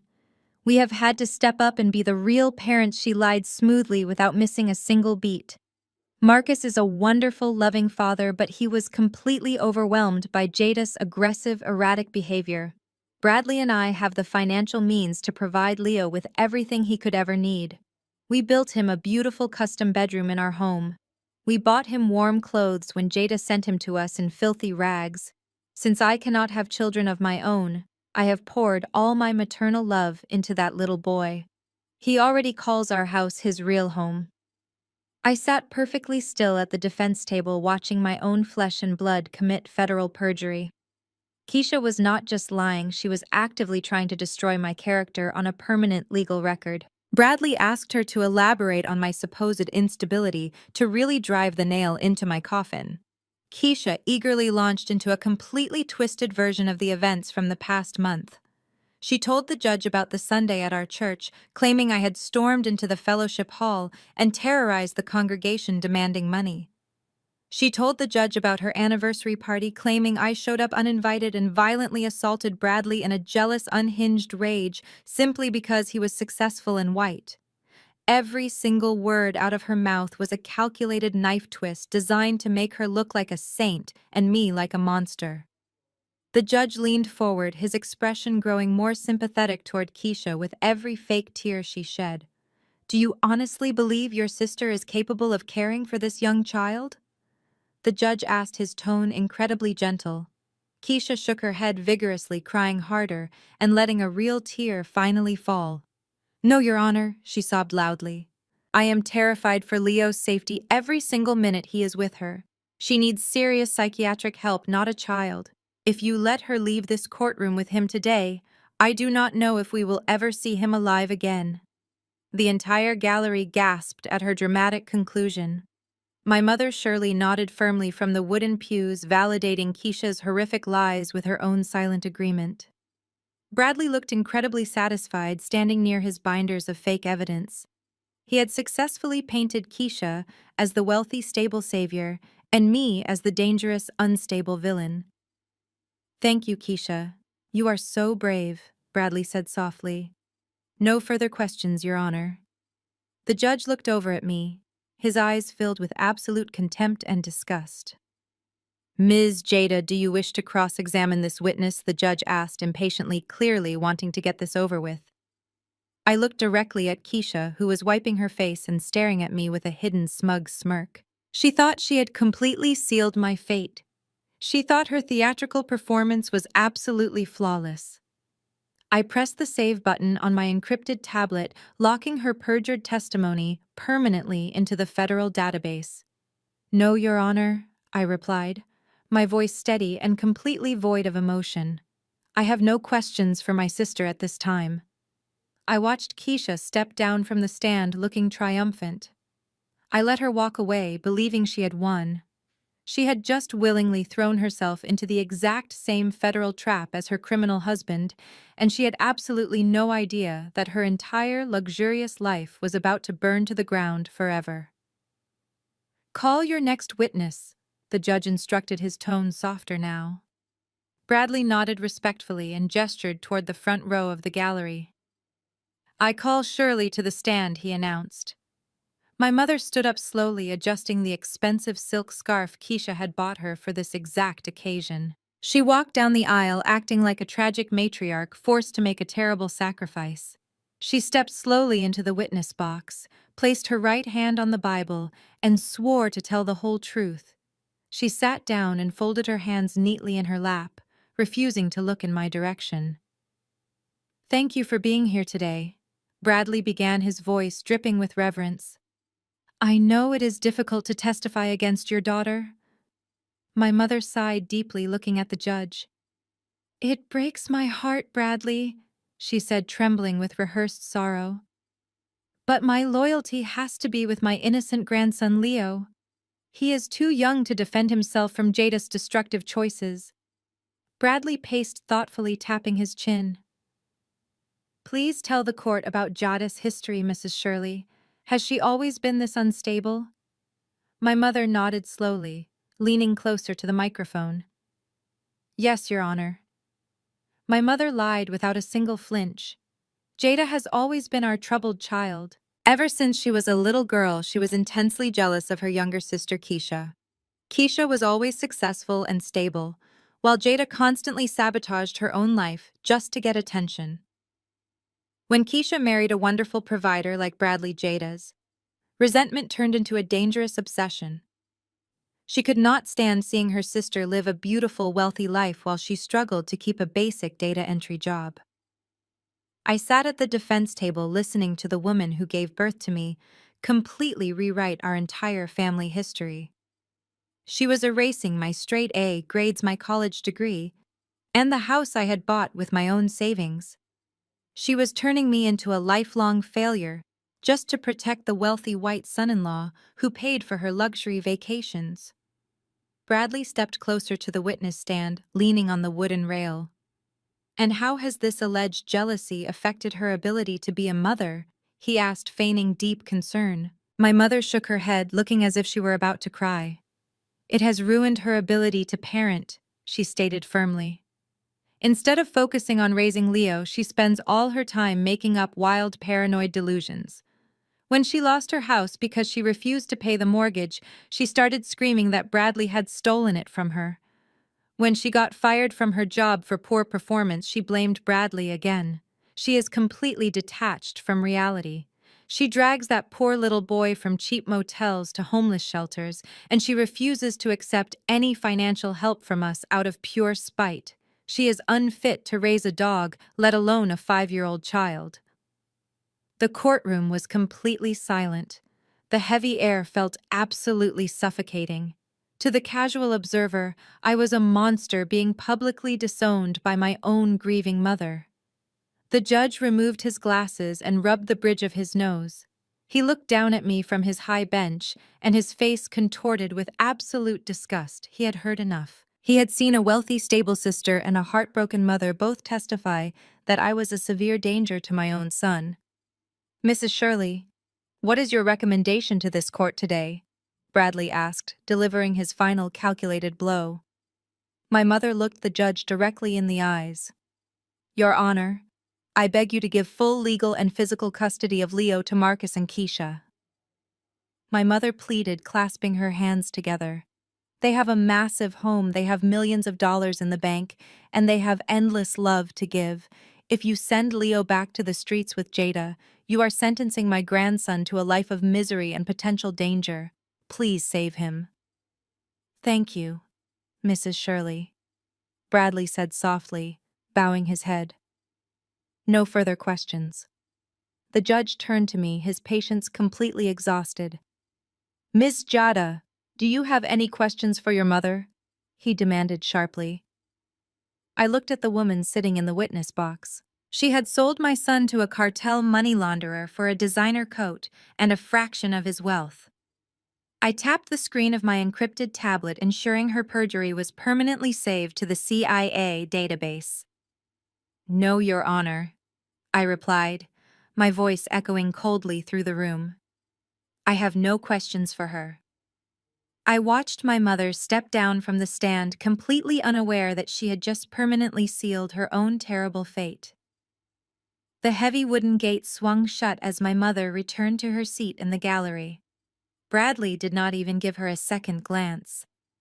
He had used her, and now he was moving on to his star witness. I call the petitioner Marcus Williams to the stand. Bradley announced, his voice ringing with triumph. Marcus stood up and practically jogged to the witness box. He was eager to play the heroic father. He placed his hand on the Bible, swore the oath, and sat down, adjusting his tie. He looked at the judge, trying to project the image of a devoted father pushed to the brink. Marcus, thank you for your courage. Bradley started speaking like a war veteran. Can you tell the court what it has been like trying to co-parent with Jada? Marcus let out a rehearsed sigh and leaned into the microphone. It has been a living nightmare, Your Honor, Marcus said, shaking his head sadly. I have tried so hard to be supportive, but Jada is completely out of control. She refuses to work or pay bills, taking her anger out on me and our son. Bradley nodded sympathetically. How did you finally secure a safe environment for Leo? He asked softly. Marcus looked directly at Bradley with an expression of manufactured gratitude. If not for my incredible brother-in-law, Bradley, I do not know what I would have done, Marcus testified thickly.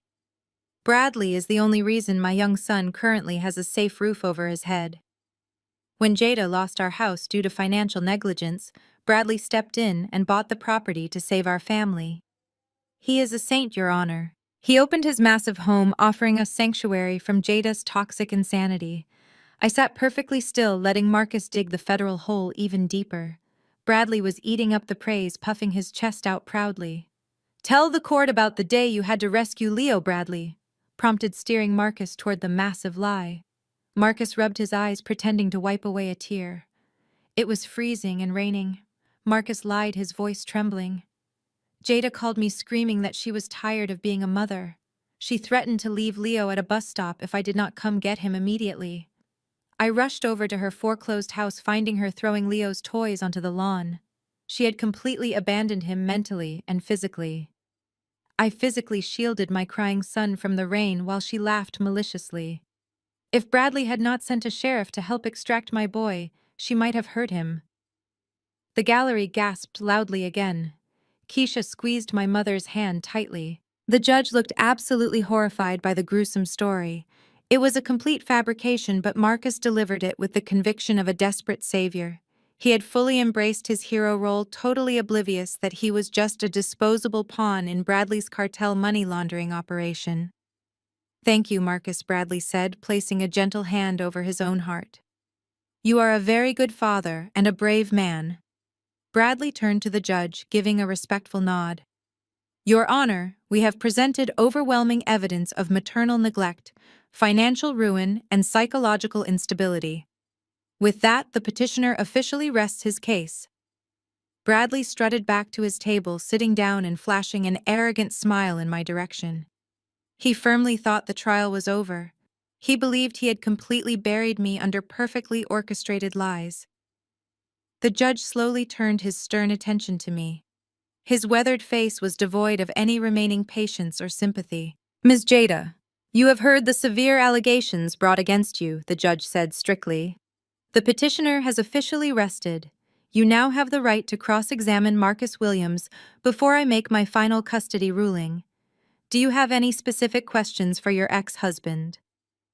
The entire courtroom held its breath, waiting for me to break down crying or throw a tantrum. Keisha leaned forward eagerly, desperate to watch my final collapse. I did not shed a single tear. I slowly stood up from the defense table, casually buttoning my cheap gray suit jacket. I looked at Marcus sitting in the witness box wearing a smug, victorious grin. Then I looked past him, entirely ignoring his miserable existence. No, Your Honor, I do not have a single question for Marcus, I announced, my steady voice echoing clearly through the silent room. Since I am representing myself pro se, I have the legal right to call a hostile witness. I turned my head, locking eyes directly with the arrogant corporate lawyer sitting at the plaintiff's table. He did not know what was about to happen. I have a few questions for Mr. Bradley himself. The judge blinked, clearly taken aback by my bold request. Ms. Jada, it is highly unusual to call opposing counsel to the witness stand. The judge warned, his voice echoing with stern authority. You must ensure your questions are strictly relevant to the custody of the minor child. I nodded respectfully, keeping my hands clasped in front of me.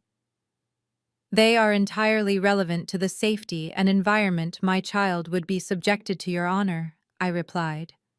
Bradley let out a loud, arrogant laugh that filled the quiet room. He patted Marcus heavily on the shoulder and stood up confidently, adjusting his expensive silk tie. It is perfectly fine, Your Honor, Bradley said smoothly, projecting total patience. If the mother needs to ask me a few simple questions to feel better about this legal process, I have absolutely nothing to hide. He walked to the witness box with the arrogant swagger of a wealthy celebrity.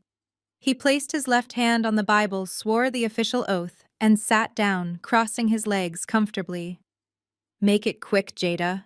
He sneered quietly as I approached the wooden podium. I have actual paying clients waiting for me at my law firm. I placed my encrypted tablet gently on the podium. I did not ask him a single thing about Leo. I did not ask him about my parenting skills or the fake psychiatric evaluation he had submitted. Mr. Bradley, are you the registered legal agent for a corporate entity known as Apex Holdings Limited, based out of the Cayman Islands? I asked. Bradley's confident smile froze for a fraction of a second.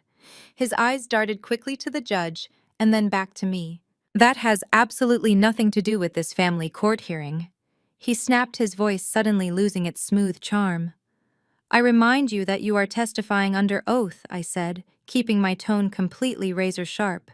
Do you or do you not control the financial accounts for that specific offshore shell corporation? The judge leaned forward, looking slightly intrigued by Bradley's sudden defensive posture. Answer the question, counselor, the judge instructed firmly. Bradley uncrossed his legs and shifted uncomfortably in his hard wooden chair. I manage dozens of corporate accounts for various international clients, he deflected, gripping the armrest tightly.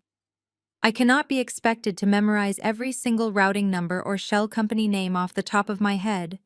I nodded slowly, tapping the bright screen of my tablet. Let me refresh your memory then, I said.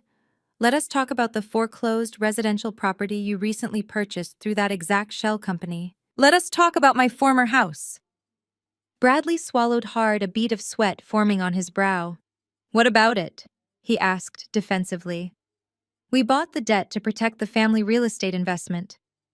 I looked directly into his eyes, letting the heavy silence hang for a brief moment.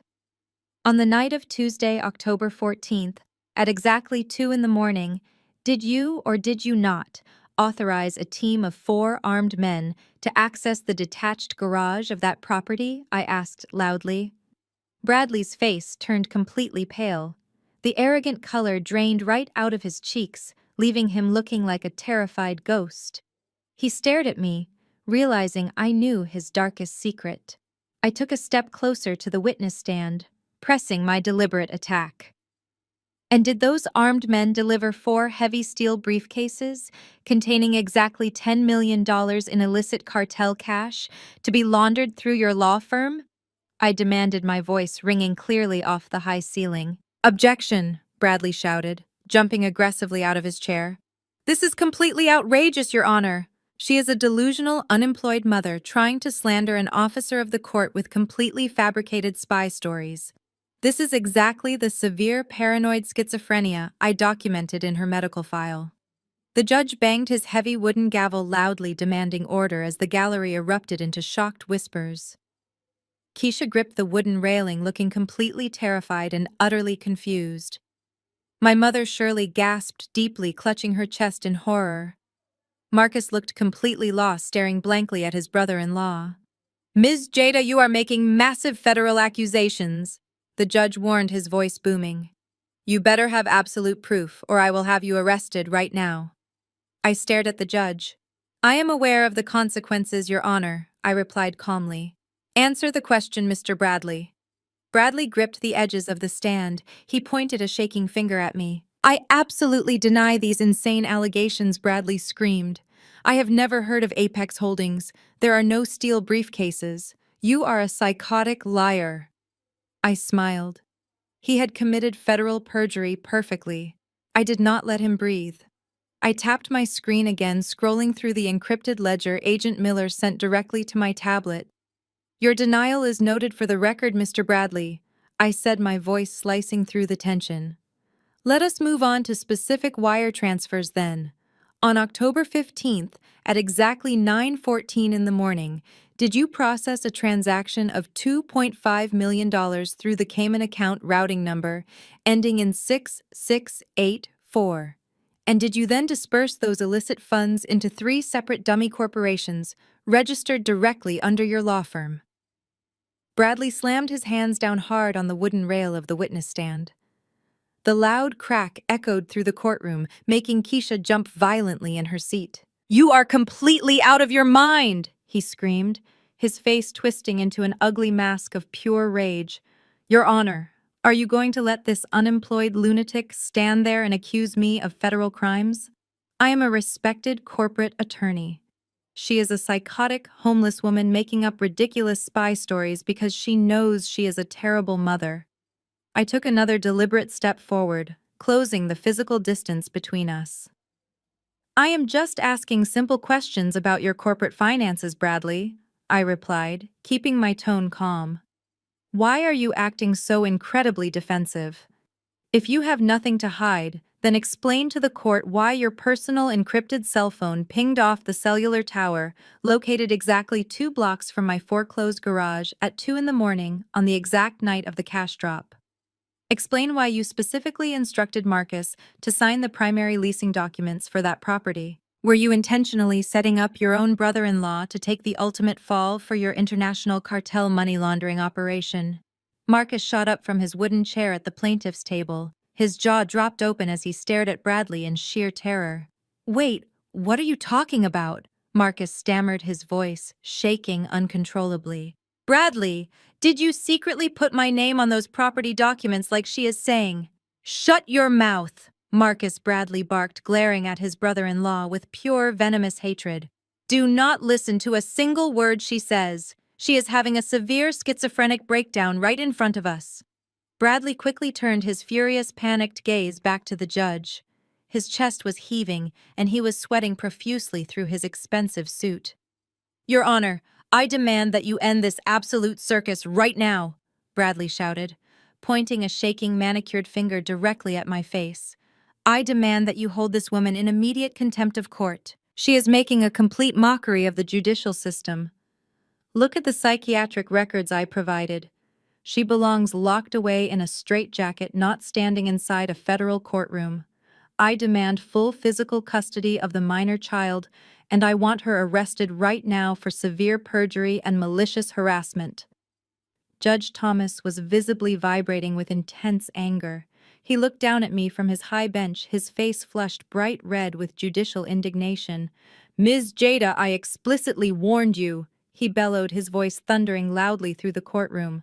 "I specifically told you that if you made wild, baseless accusations without physical proof, I would immediately hold you in contempt. You have intentionally turned a serious family custody hearing into a disgraceful public spectacle. You have viciously slandered a respected officer of this court with fabricated spy stories. I have heard more than enough of this nonsense." The judge stood up abruptly, grabbing his heavy wooden gavel tightly in his hand. My mother Shirley let out a loud sigh of relief, crossing her arms and looking at me with utter disgust. Keisha was crying again, but this time she was smiling widely behind her hands, fully believing she had finally won. Marcus was frozen, staring blankly at the table in deep confusion. Bradley leaned back heavily in the witness chair, crossing his arms, with a smug, triumphant smirk plastered on his sweaty face. He firmly thought he had successfully bullied the judge into silencing me. He fully believed his dark cartel secrets were completely safe. "I am stripping you of all parental rights effective immediately," the judge announced, raising the wooden gavel high into the air. "Furthermore, I am holding you in contempt of court. Bailiff, take the defendant into custody." The bailiff began walking slowly toward me, unhooking the handcuffs from his leather belt. I did not move a single muscle. I did not flinch or cry. I just stood there looking directly at Bradley's arrogant face, maintaining my cold, blank expression.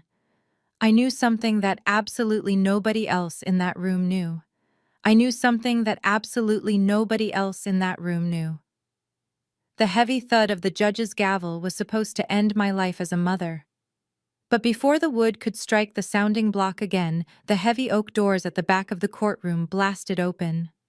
The hinges groaned loudly under the sudden violent force. A tall woman in a sharp black suit marched down the center aisle. Her heels clicked aggressively against the marble floor, echoing like gunshots in the stunned silence. Two heavily armed federal marshals flanked her, their hands resting securely on their tactical weapons. Several more agents poured into the room, securing every exit. She marched straight past the wooden railing, ignoring Bradley completely.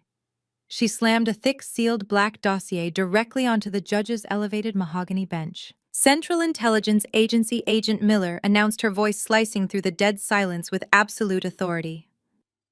Evacuate this gallery immediately, except for the individuals named in this federal indictment. The audience gasped loudly. The courtroom deputies stood frozen, unsure of how to react to a sudden federal intrusion in a local family court. Judge Thomas dropped his gavel, his mouth hanging slightly open. "What is the meaning of this disruption?" the judge demanded, trying to regain control of his courtroom. "Who gave you the authority to barge in here?" Agent Miller did not flinch. She pointed a firm finger at the black dossier. "Open the file, Your Honor," Miller instructed coldly. "You are currently presiding over a fraudulent hearing orchestrated by a high-level cartel money launderer. Furthermore, you are about to illegally detain a federal agent who is currently deep undercover on an active national security operation." The judge looked from Miller to the black folder. He slowly broke the seal and opened the cover. His eyes scanned the first page, and all the color completely drained from his face. He looked down at me, sitting calmly at the defense table in my cheap gray suit. "Let me formally introduce you," Miller said, turning to face the gallery so everyone could hear her clearly. "The woman you have been verbally abusing and threatening to arrest is not an unemployed data entry clerk. She is Jada, Senior Cyber Intelligence Officer for the United States Central Intelligence Agency. She has been leading Operation Falcon for the past 18 months, directly tracking the financial networks of the El Lobo cartel." The entire courtroom erupted into sheer, absolute chaos. People were shouting and jumping out of the wooden pews. The bailiffs rushed forward, trying to maintain order. Keisha let out a piercing scream, gripping the back of Marcus' chair like she was going to collapse. Marcus was gasping for air, looking back and forth between me and the armed federal marshals. His brain could not comprehend that the homeless ex-wife he had been viciously mocking was actually a senior federal intelligence officer who had been monitoring his every single move. My mother Shirley stood up, her hands trembling violently as she pressed them against her cheeks. "No, no, that is impossible," my mother stammered loudly, her voice cracking with terror. "She is broke. She got fired. Bradley told us she was crazy." Bradley dropped his expensive pen. It hit the wooden table and rolled onto the floor. He slowly backed away from the plaintiff's table, his hands raised slightly in the air. The arrogant smirk was entirely gone, replaced by the panicked expression of a trapped rat.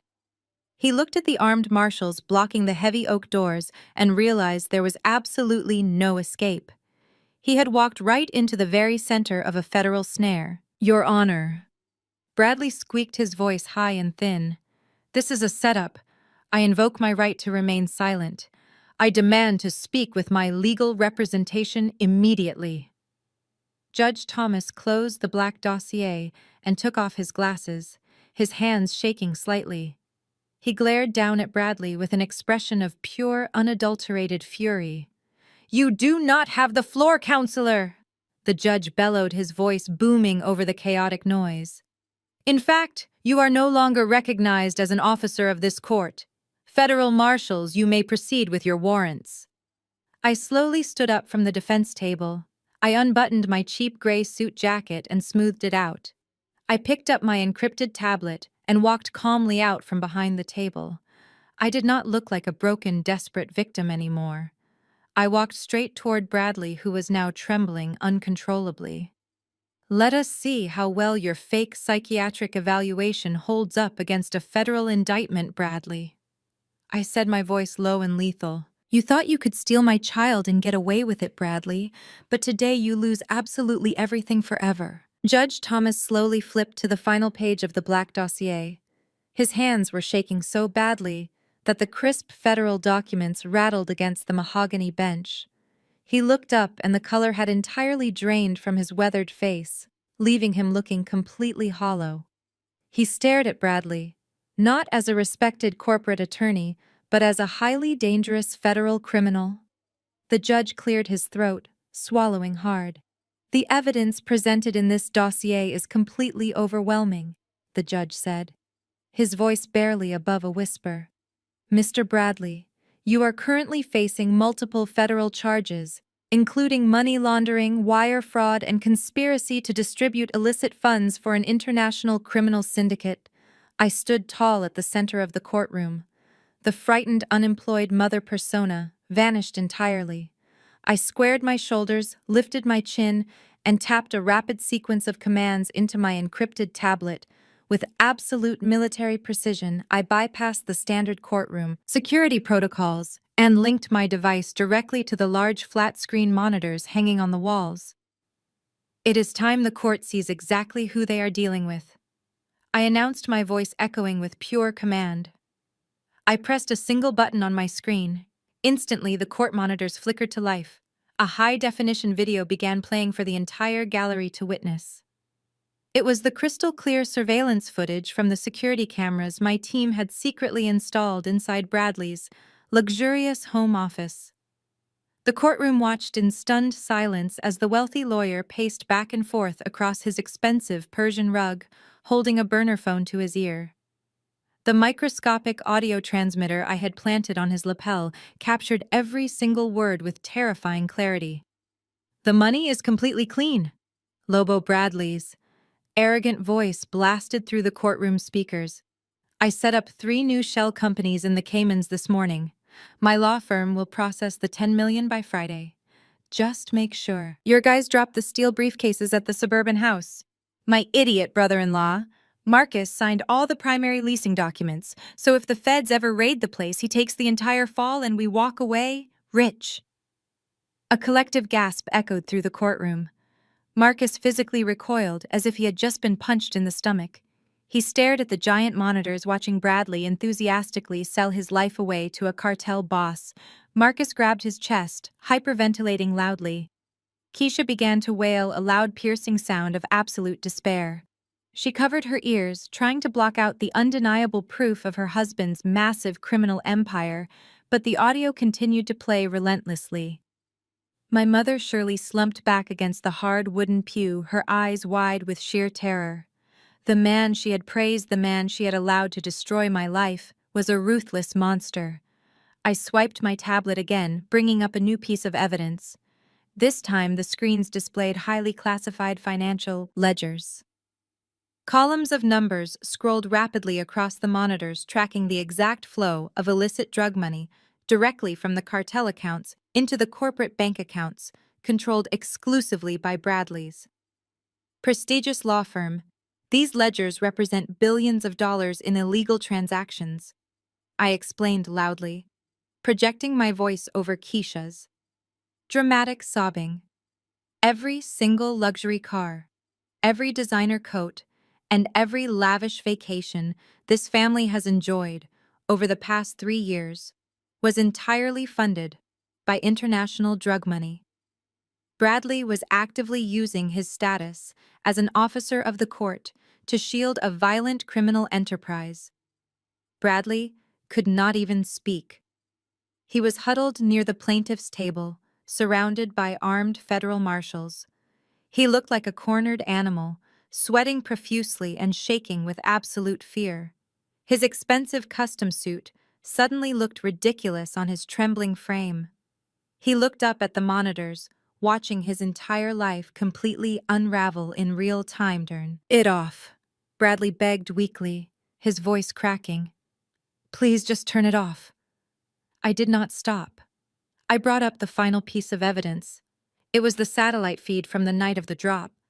The screen showed the dark, unmarked van pulling into my old driveway. They showed the four armed cartel enforcers carrying the heavy steel briefcases into the garage. "This is the safe and stable environment Bradley claimed he was rescuing my son from," I stated, staring directly at the judge. He filed a fraudulent emergency injunction and submitted a fabricated psychiatric evaluation just to ensure he had unrestricted access to this drop site. He was perfectly willing to risk the lives of my family just to keep his cartel bosses happy. The judge looked absolutely sick to his stomach. He removed his glasses and rubbed his eyes, overwhelmed by the sheer magnitude of the corruption. The judge looked absolutely sick to his stomach. He removed his glasses and rubbed his eyes, overwhelmed by the sheer magnitude of the corruption playing out right in front of him. I turned off the large monitors, allowing the dark screens to reflect the terrified faces of my family.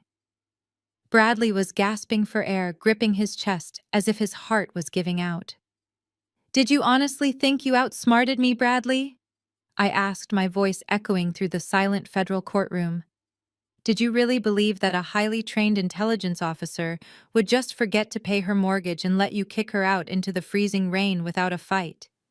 You thought you were a brilliant corporate mastermind preying on a helpless single mother, but you were nothing more than a blind rat walking directly into a federal trap." I walked closer to the plaintiff's table, looking down at the man who had tried to destroy my life. "I let you take that house, Bradley."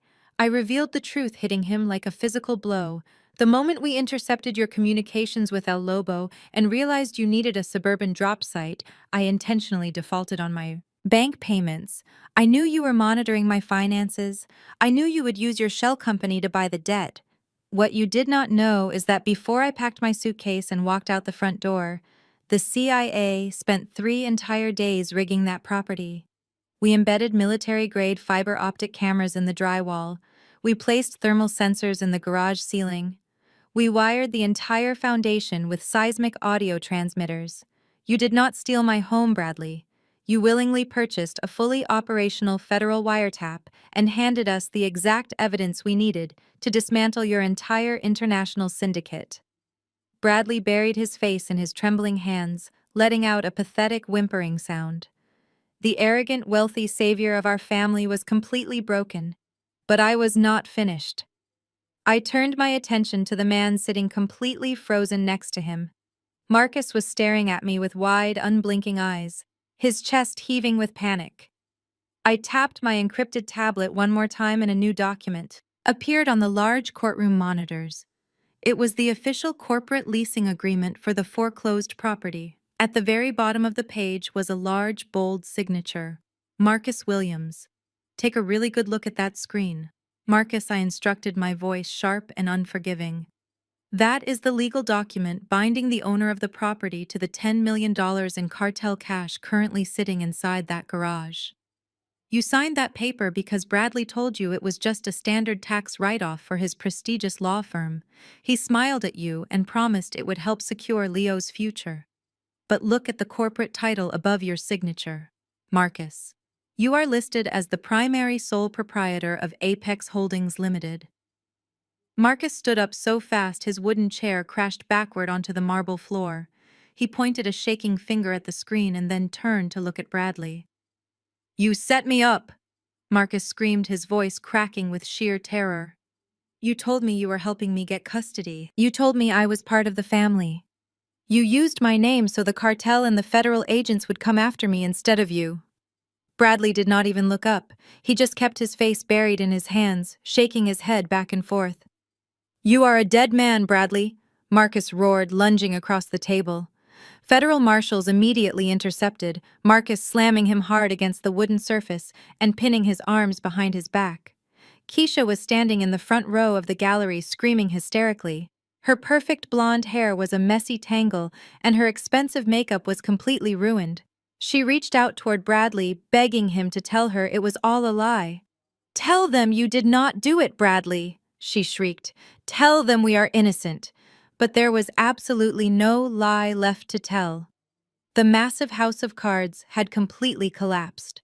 The millions of dollars, the designer clothes, the sprawling mansion, and the country club memberships, were all built on the blood money of a violent cartel, and now the United States government was seizing absolutely everything they owned. Keisha realized in one horrifying moment that she was no longer a wealthy socialite. She was the permanently broke wife of a convicted federal traitor. I looked at the three of them, realizing that my sweet revenge was finally complete, right here today. They had tried to bury me, but they had actually dug their own cold permanent graves in federal prison. Agent Miller gave a sharp nod to the heavily armed marshals standing by the heavy oak doors. Two of them immediately stepped forward and grabbed Bradley by his expensive custom-tailored shoulders. He shrieked a high-pitched sound of pure panic as they slammed him face first onto the polished mahogany table. The cold steel handcuffs clicked sharply around his wrists, echoing loudly in the silent room. His arrogant facade shattered entirely into a million pathetic pieces. "I am a respected lawyer," Bradley screamed, his voice cracking as the marshals hauled him aggressively to his feet. "I know powerful judges. I know politicians. You cannot do this to me. I will make a massive deal. I will give you all the cartel bosses. Just let me walk out of here."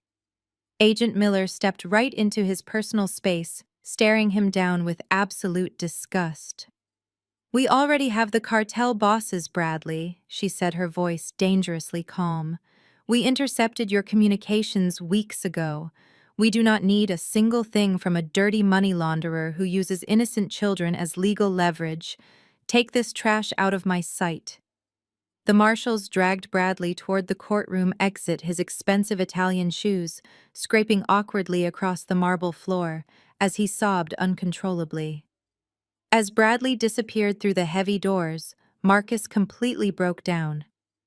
The marshals released their grip on him just enough for him to slide off the table and collapse heavily onto the floor. He scrambled toward me on his hands and knees, completely abandoning any shred of dignity he had left. "Jada, please," Marcus begged, grabbing the hem of my cheap gray suit jacket. His face was entirely soaked with sweat and terrified tears. "You have to tell them I did not know anything about the cartel. I am the father of your child. You cannot let me go to a federal prison.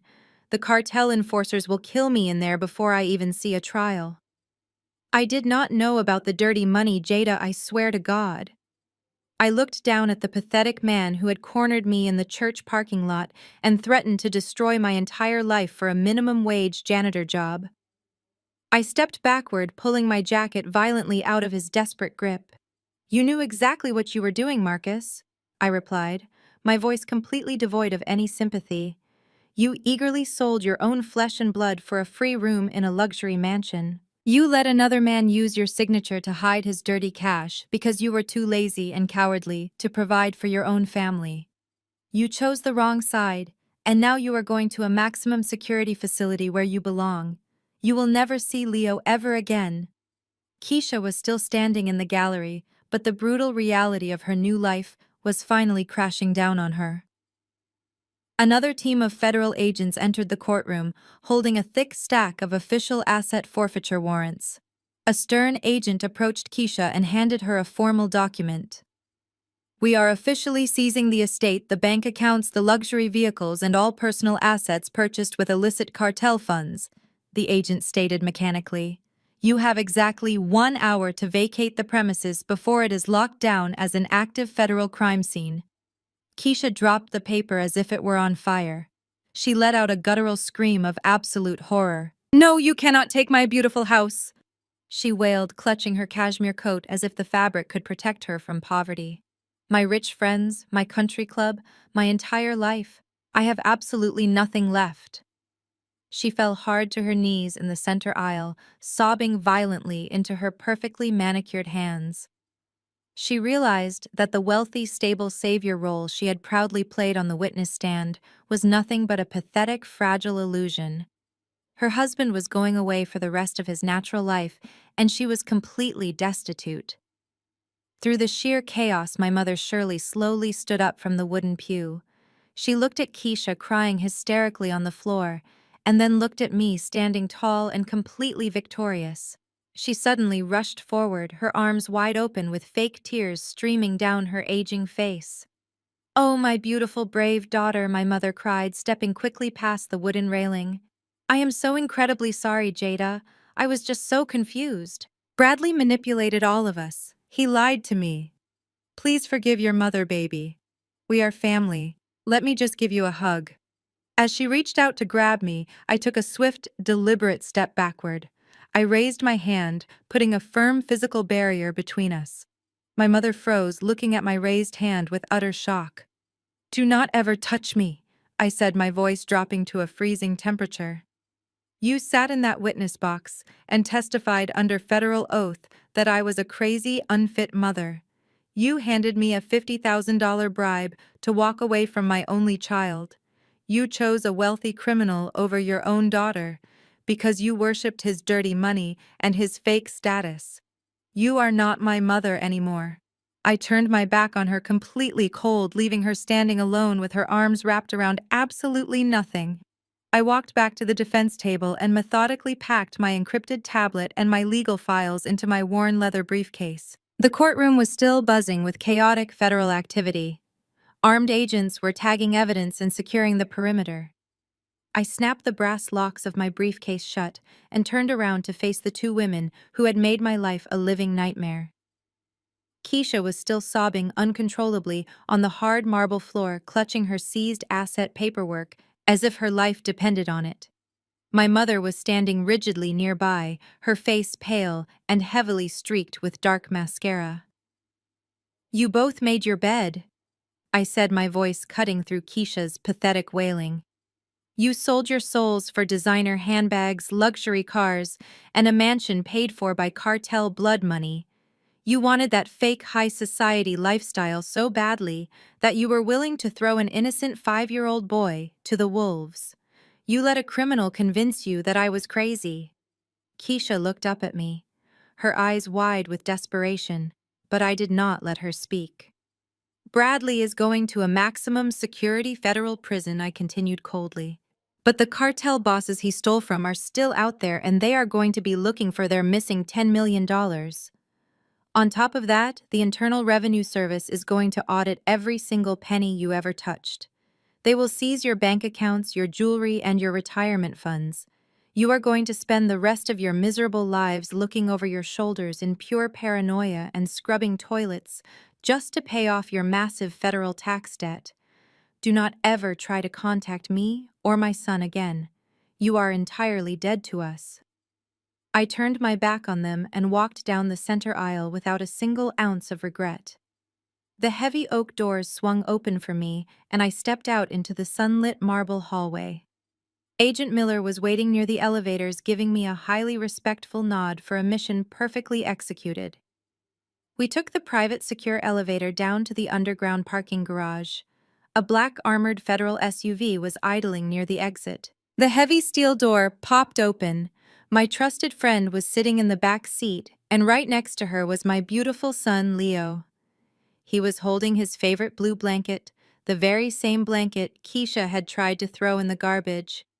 Mommy, he yelled, reaching his little arms out. I climbed into the back seat and pulled him tightly into my chest, inhaling the sweet scent of his hair. We are going home, sweetie, I whispered, kissing his forehead. The doors locked with a heavy metallic thud, and the driver pulled out into the bright Atlanta afternoon, leaving the complete wreckage of my toxic family far behind us. Listen to me very closely. If you are watching this right now, and you are dealing with narcissistic family members who constantly belittle you or try to tear you down, you need to understand your own absolute power. Sometimes the people who share your blood are the exact same people who will happily sell you out for their own selfish gain. They will gaslight you. They will try to convince the world that you are the crazy one just to hide their own massive insecurities and dark secrets. You do not owe them your sanity. You do not owe them your peace. You owe it to yourself to set an impenetrable boundary and walk away. People always say that living well is the best revenge. But sometimes the absolute sweetest revenge is simply sitting back in total silence and letting toxic people completely destroy themselves with their own arrogance. They will always underestimate a quiet person. Let them think you are weak. Let them think they have won the battle. While they are busy bragging about their fake success, you just keep building your empire in the shadows. When the time is right, you strike with absolute precision and you take back everything that belongs to you. Have you ever had to cut off a toxic family member to protect your own peace and sanity? Tell me your incredible story in the comments below, because I read every single one of them.